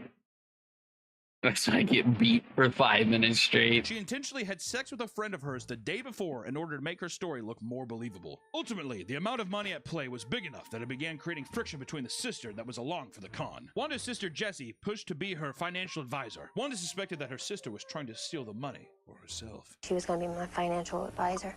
The check was to go in her name. And I said no, because I knew what she was going to do. She was going to get the check in her name and take it. When Wanda refused, Jessie had a meeting with the police to snitch and come clean about everything. I knew I didn't want a part of it, but I was in it. Just keep the money you have, you greedy bitch. Good guy. I mean, are you fucking kidding me? In the end, Disney kept its money and refused to ever speak on the matter. Jessie, the sister, had all of her charges dropped because she's a fucking rat. Jimmy died of AIDS before an arrest could be made. Whoa! And Wanda spent 18 months in prison. What? How did it? Was the AIDS? But did the AIDS? Wait. Refused to ever speak on the matter. Jessie, the sister, had all of her charges dropped because she's a fucking rat. Jimmy died of AIDS before an arrest could be made. Whoa! And Wanda spent 18 months in prison, which she claimed convinced her to turn over a new leaf and become an even better actor. But here's the thing. Yes, we're talking about a lot of Disney, Disney adults doing crazy things. We haven't touched on any of like the crazy stuff that Disney has necessarily sued people over as well. There's some dark shit that Disney has sued people over. And one of the saddest events, and I think it's worth bringing up because it's so fucking horrible, and I hate Disney so much, we got to bring it up, which is the Spider-Man gravestone controversy. Because in 2019, Lord Jones lost his 4-year-old boy, Ollie, to a rare genetic disease. Because of his child's love of Spider-Man, his father made a touching Spider-Man tombstone to give him a proper send-off. It's just a nice Spider-Man climbing over. It's just, his kid loved Spider-Man. He wanted to remember, what he loved. The original Amazing Spider-Man. Disney refused to let him use the Spider-Man picture because they want to preserve the innocence of their hero. I feel like I'm like gritting my fucking hands. My teeth are gonna pop out of their fucking mouth. Right. Lloyd became convinced that Disney was only focused on money, stating that they, quote, had bought him all the toys, but now that he has died and we won't be spending any more money, they don't care. Probably a good fucking point because they like. I mean, it's a solid point. Making these 2 penny dot toys. We don't want people thinking that Tom Holland's on this kid's fucking gravestone. Inhuman shit that like lawyers and shit probably think.